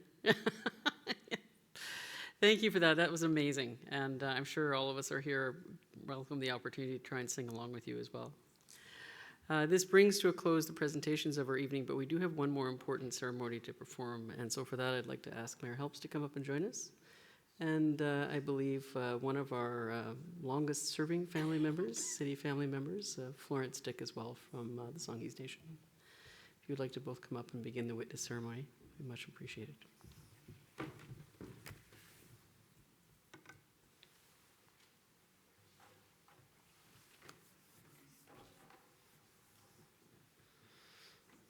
Great.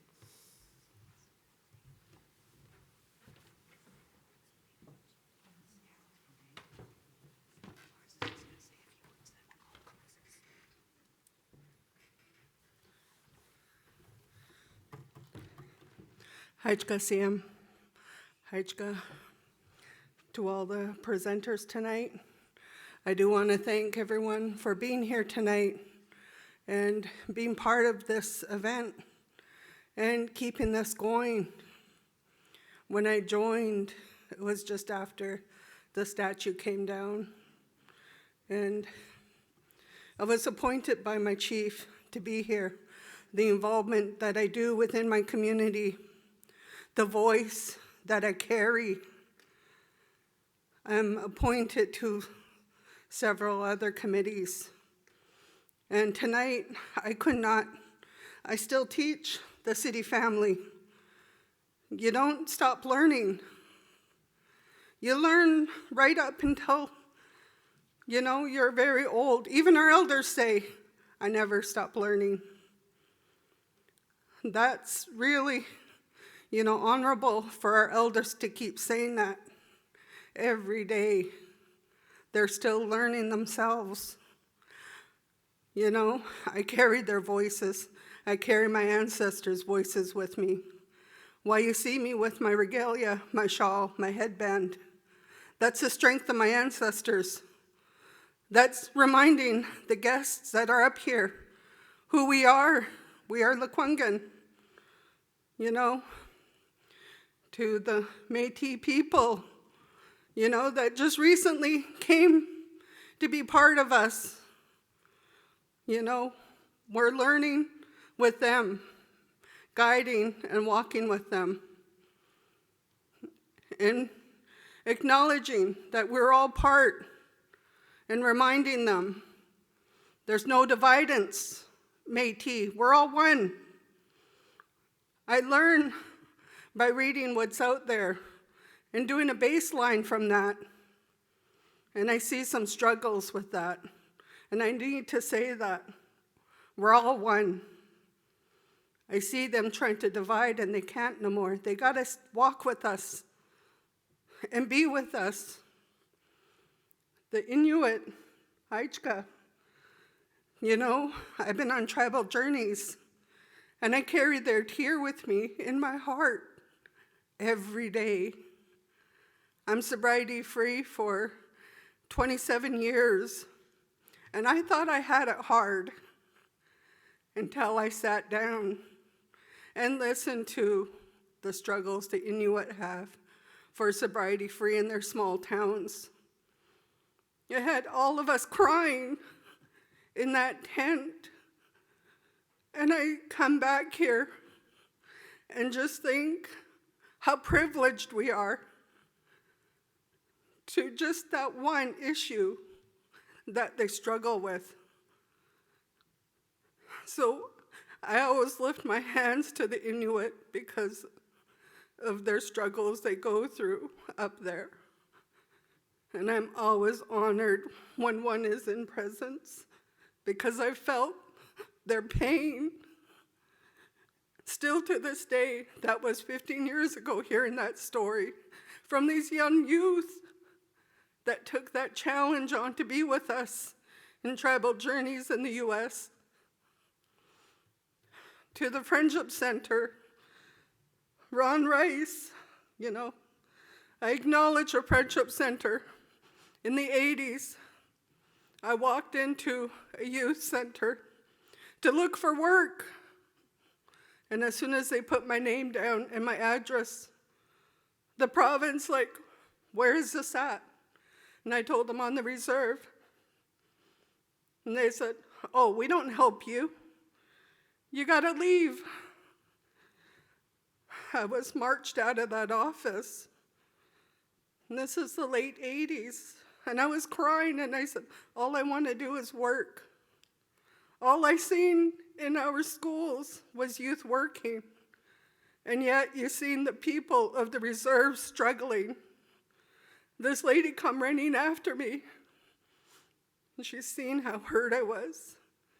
And she goes, I don't know if I can help you, but she goes, go to the Friendship Center. They help Indigenous people.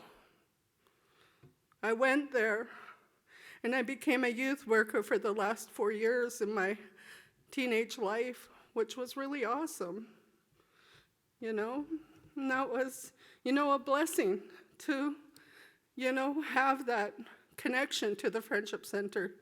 Even though I was not urban, they accepted me, brought me in, did youth programs to hire our youth, because the federal wouldn't do that. I am now the Provincial Liaison for the museum. And I know the struggles that the museum is going through, and I'm glad I'm there to educate them every day, to be with the city family, to educate them. It's my strength that I carry of my ancestors. And I always say we got to reflect back to our guests that are here, And we really need to stress to them that they are guests in our homelands, the lands that our ancestors left us to care for. Remind them we never had a welcome. We had a thank you. Haij Kasiem.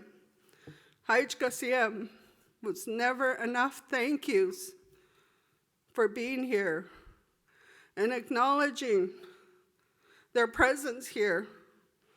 In our teachings, we bring food out. We have a roof over your head. We bring drinks. That's the Lekwungen way, and any other Indigenous way. When you go into any other community, first thing you do is break bread and have that peace, knowing that you're coming to learn, understand, their ways, their goals, their aspirations for the urban people. And it is hard because I always wondered, why would people want to leave? I've always asked. And a lot of people have so much different stories. Some people were ran out. Some people came for schooling, So it's always nice to have our doors opened. Being so urbanized, some people don't realize who we are. We were never shared territory. We never shared it with anybody else. And that's written in the documents, in the Douglas Treaty, that states was the Lekwungen people that signed those documents. And only our ancestors talked about the resources, why some of the land is named. It's named after our resources. So that's the importance of understanding, not to combine us.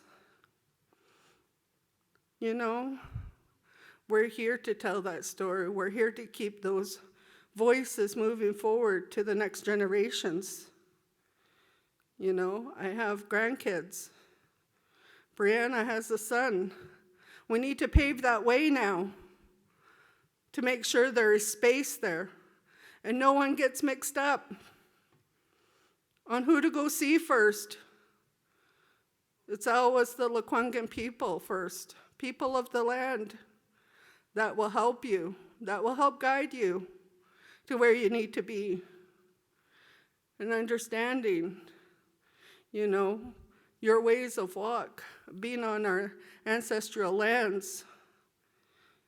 And I want to say, Haijka Siam, Haijka.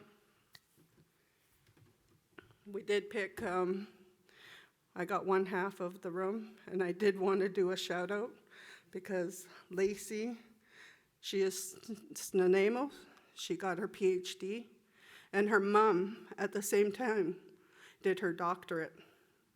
And this year, yesterday, we actually just went up and celebrated that. And she left early. I would have loved to pull her up, but she left. And that is such an honor to, have that witness, mother and daughter, get such high, degrees from the universities. It's, once in a lifetime you probably see that, of them both finishing at the same time. Haichka. Thank you very much, Florence, for reflecting back the stories that you heard this evening and sharing a Lekwungen perspective with us. We'd now like to call the 4 people who were identified as witnesses to come forward. So please come forward to the stage. And we also need members of the city family to come forward. And after each witness speaks, the city family will give coins to the witnesses, and the witnesses are to take those coins and hold them and keep them and as a reminder of their job tonight, their role as witnesses, and of the stories that they share. So we'll take it from here. If the witnesses could come up onto the stage. And so we'll have each witness speak. You can select your order. John, come on up. And so I'm going to hand the microphone over to a witness. The witness will speak and share their reflection, and then the city family will give them quarters as a sign of thank you and to carry the work forward. And then the next witness will come forward, and so on. And your job, as I said earlier, is to listen and to think about your own experience this evening as you're listening to the witnesses.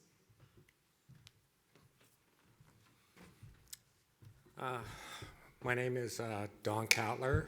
I was born and raised on the Lekwungen territory, the nations of the Songhees and Esquimalt. I am of mixed race. My mother is Japanese, and my father is Caucasian with English and Austrian ancestry. My mother's family, my grandmother was born in Canada. My grandfather was born in Japan. My family experienced internment during the war, so our family does suffer from the intergenerational trauma from that experience. I would like to say Haichka Siam, Kleko Kleko, Gela Kesla to all the speakers tonight.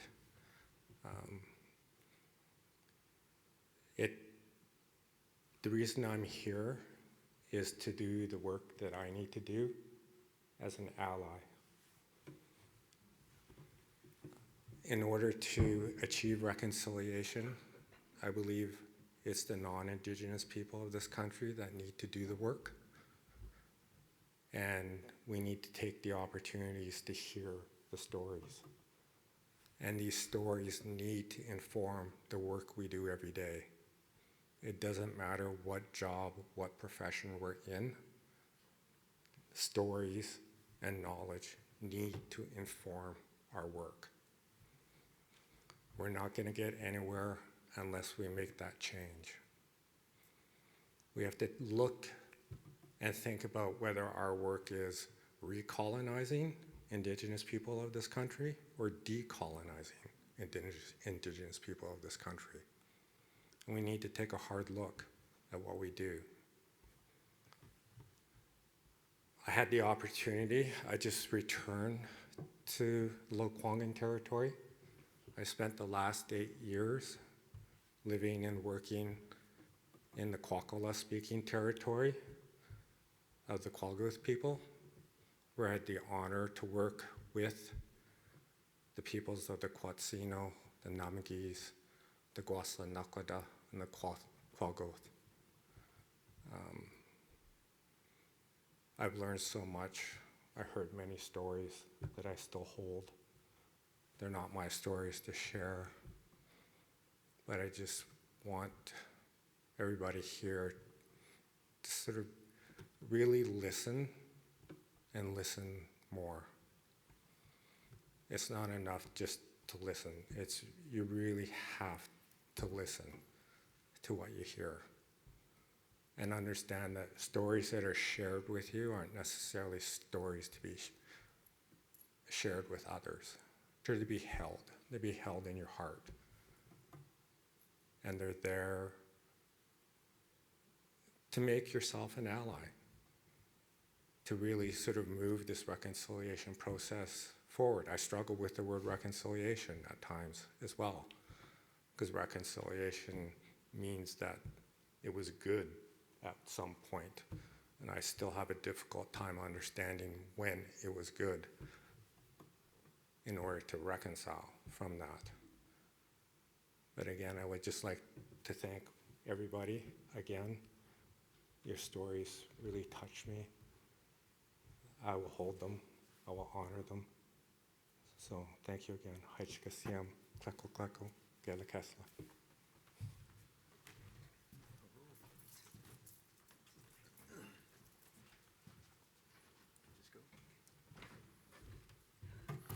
Tansa, my gan awina oyewa in pisam nisikosa. In my language, I said my name is the wolf who hauls to the sun. Today, I come and speak with you to witness this honored occasion that I'm pleased and honored to be able to be a witness of, and give thanks for the Lekwungen people for allowing us to live, work, and play on their traditional territories. As a member of the Treaty 8, living in this territory, I have been welcomed and received in a real good way.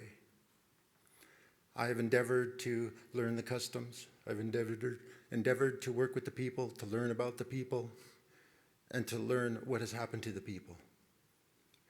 The process of decolonization is something new unto me. However, I welcome it with open arms. I'm the son of a residential school survivor, and only over the past recent years have I been exposed to the horrific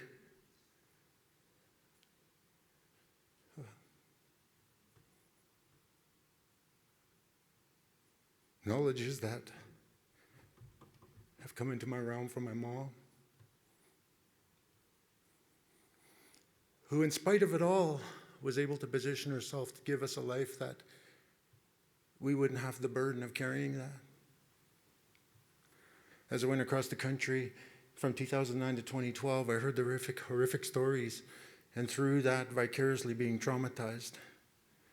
Carrying this knowledge has been a burden upon me until now, to be able to stand in front of you here as a witness and as a carrier of that knowledge of my people, even from my mom, who was a residential school survivor, that she hoped and prayed that we would develop a platform of agreement that would allow us to come together in peace, friendship, harmony, and goodwill in order to share the knowledges, the technology, the information, the services that are going to allow us to reposition ourselves so that we can have the courage, strength, and wisdom to ask that critical question.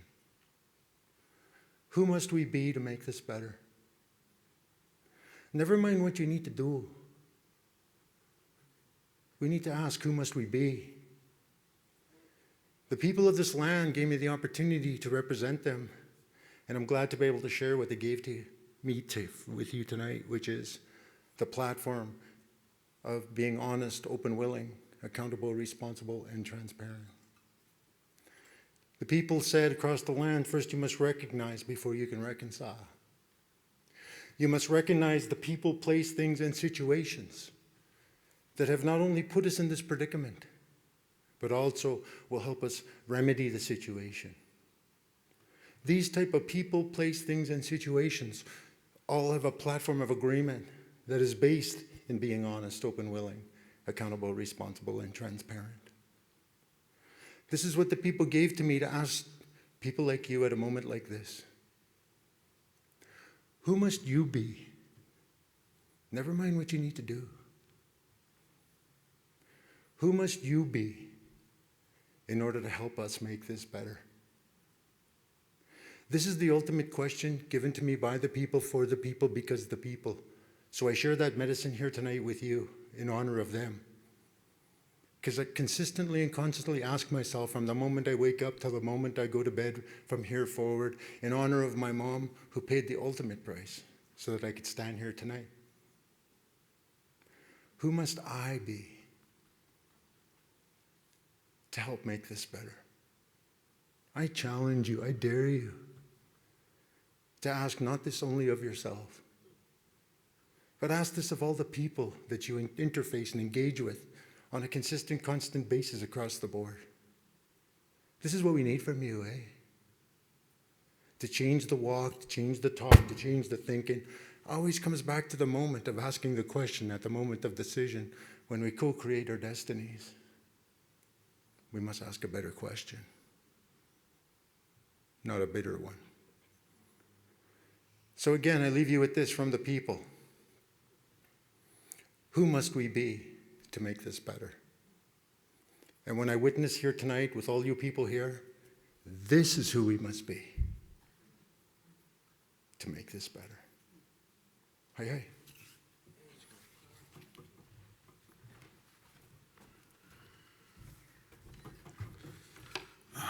Good evening. My name is John Oladapo Oluwapemili Bokoyi, and I am from Nigeria. I will do as I did at the walk at the end of April. I'll tell you the meaning of my name. John is an English name. I don't know the meaning of that. Oladapo means world combined, and Oluwapemili, it means God is with me in my home. First, I'd like to thank Lisa Helps for volunteering me to to be a witness along with my partners here today, because we as Nigerians, we have somewhat of a similar history, as everyone here knows. Listening to you guys, I was remembered of, we first came to Canada in 1996. I found out about the residential school sometime when most people found out about it. And then I found out from my partner that the last residential school closed in 1996. Then that shocked me because I was like, wait a second. That's when I came to Canada. I came to Canada thinking it was good because from Nigeria, it's a hellhole in Nigeria, so to say. No, over here there was something worse going on. At my table, I was telling them I'm remembered of King Leopold of what he did in the Congo. It's somewhat of a similar comparison. Yes, King Leopold did worse to an extent, but it's comparable what he did with the residential schools. And I admire the indigenous people's willingness and desire to forgive. That is it's very important. They say forgiveness is not for the other person, it's for you. And I sincerely believe that because, an example is bitterness, for example. You hold on to bitterness, you hold on to grudges, it has a physical impact. You could have a stroke from holding on to a grudge and just being bitter. I really, really admire you guys' willingness to forgive and move on. As my partner would tell you, that's not something I do easily. Not just forgive and move on, but also still share your traditions, share your culture. Brianna and her husband, we hosted them for dinner at our place yesterday, and something that I learned, if you want to discuss business, it's appropriate to invite the person over for dinner and have a conversation that way. You have to have an open heart to be able to embrace somebody or to be able to even coexist with somebody that has done you so much harm. I would know. I'm Nigerian. I would know. I didn't go through the struggles that you guys went through. You guys seem significantly older than I am. I'm only 34. But nonetheless, I am glad that you guys are willing to move forward and heal. That's what I took away from this event and at the walk that went on April 28th, at the end of April, I believe.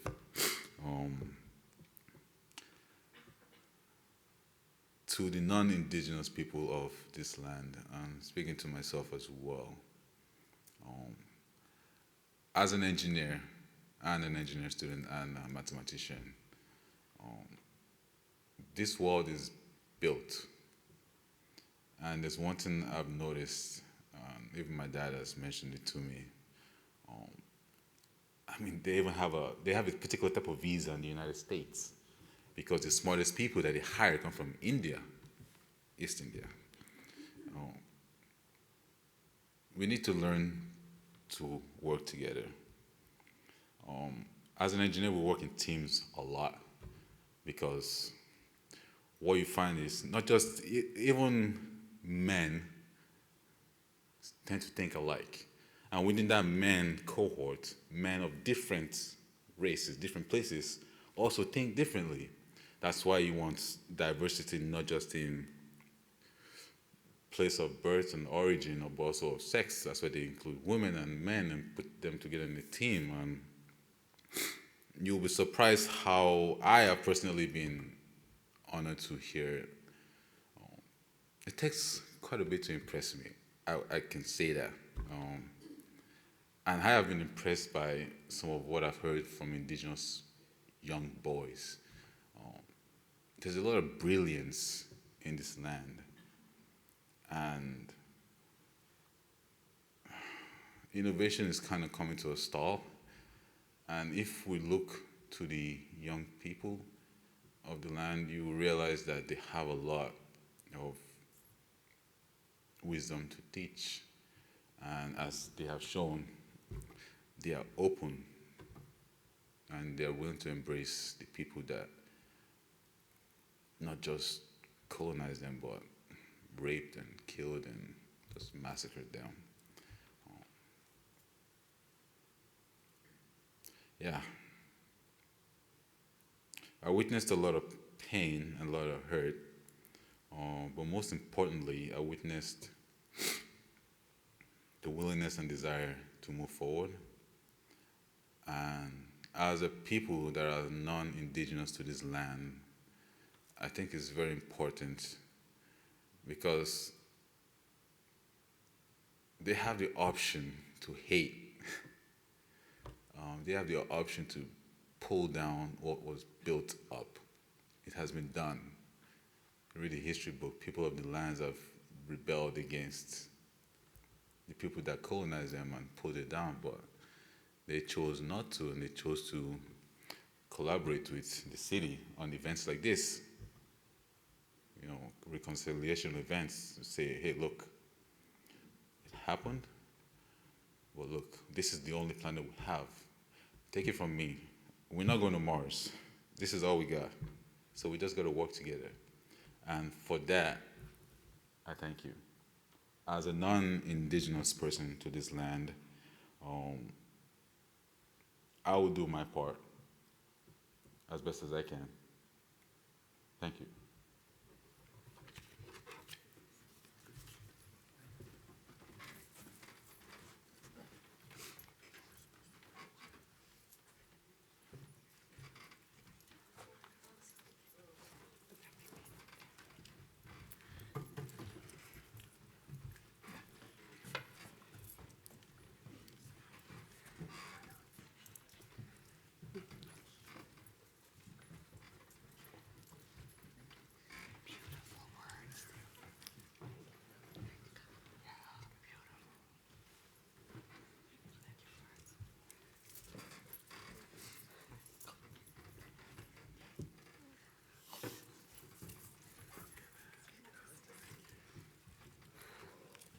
So right now, what you're witnessing is the thank yous, the 50 cents. We hold them up with that, and we ask them to stay back because now we need to acknowledge those words as the Lekwungen people, as part of the ceremony. It's a speaker that always speaks for us and just tells them, Haijka Siem, Haijka Siem, Haijka Siem. Like I said, there's never enough thank yous in a day for everybody that comes together, supports, acknowledges, and just being there for us is always, very honoring. It's very honoring. And a lot of people probably don't know it. This place, actually, the name of it was Matulia. And that is a Coast Salish word that came down. It traveled. It's a traveling word, Matulia. And that was before the settlers came. It was a thriving trading post here, even before the settlers came. And that's what the Indigenous called us, Matulia. They would come here and trade for the herring, would come and trade for the camas. And all the other nations from the island would say they're going to Matulia. They would know they were coming to the Lekwungen territory. And that's something that I just want to share with the speakers today and just say Haijka for those words and being willing to stand up and speak to the people. That's always a big honor, to do that, to stand behind our people. And there was supposed to be one more, but she left. I looked at her table and she's gone. That's why you only see 3 here. But it represents, the people that didn't make it. So it just worked out. That silent person that is being left out, they are here. People that are in drug addictions, people that are in alcoholism, people that are in abuse. We hold that space because now you heard the stories of why they are there. Haijka. Thank you very much, Florence. I'm just going to make a few wrap-up comments. I want to thank, in particular, Janice and Marianne for all of their work in organizing tonight's session. Yes, you can clap. All of the speakers who so generously and thoughtfully and courageously shared your stories and your music and your love and your honoring, because we know that hearing stories is a way of being honored. So thank you very much. For those of you who are here tonight, thank you for coming as well, and hopefully you will carry this forward into your day tomorrow and the day after that and the day after that and so on. The next dialogue is on July the 11th. It's a Monday night, and it will be back here again. And it is called Rethinking Heritage in the Context of Reconciliation. And we're going to have 2 members of the Songhees Council and a city staff member talk about their work together on revisioning Government Street. So it'll be a very, very interesting conversation. Please come and please share with your friends and neighbors to come as well. For those of you who live in the City of Victoria, you will have received your property tax notices, and I'd encourage you to look very carefully at the Reconciliation Contribution Fund that the City and Songhees and Esquimalt are working through together. These lands are not ours. We have wealth generated from living on these lands, and this year and every year after, at property tax time, we invite all of us to recognize the lands and share wealth with the Songhees and Esquimalt nations. If you don't live in the City of Victoria, but you do live on Lekwungen territory, so Oak Bay, Esquimalt, Colwood, and parts of Saanich, you can still make a contribution. There's an email address. You can do an e-transfer.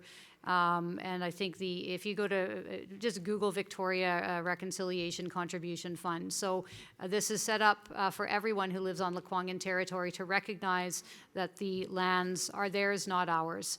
So thank you so much for coming. We will see you on July the 11th. And if anyone missed this tonight, it will be up online so you can share it with your friends and neighbors that way. Have a safe travel home, everybody.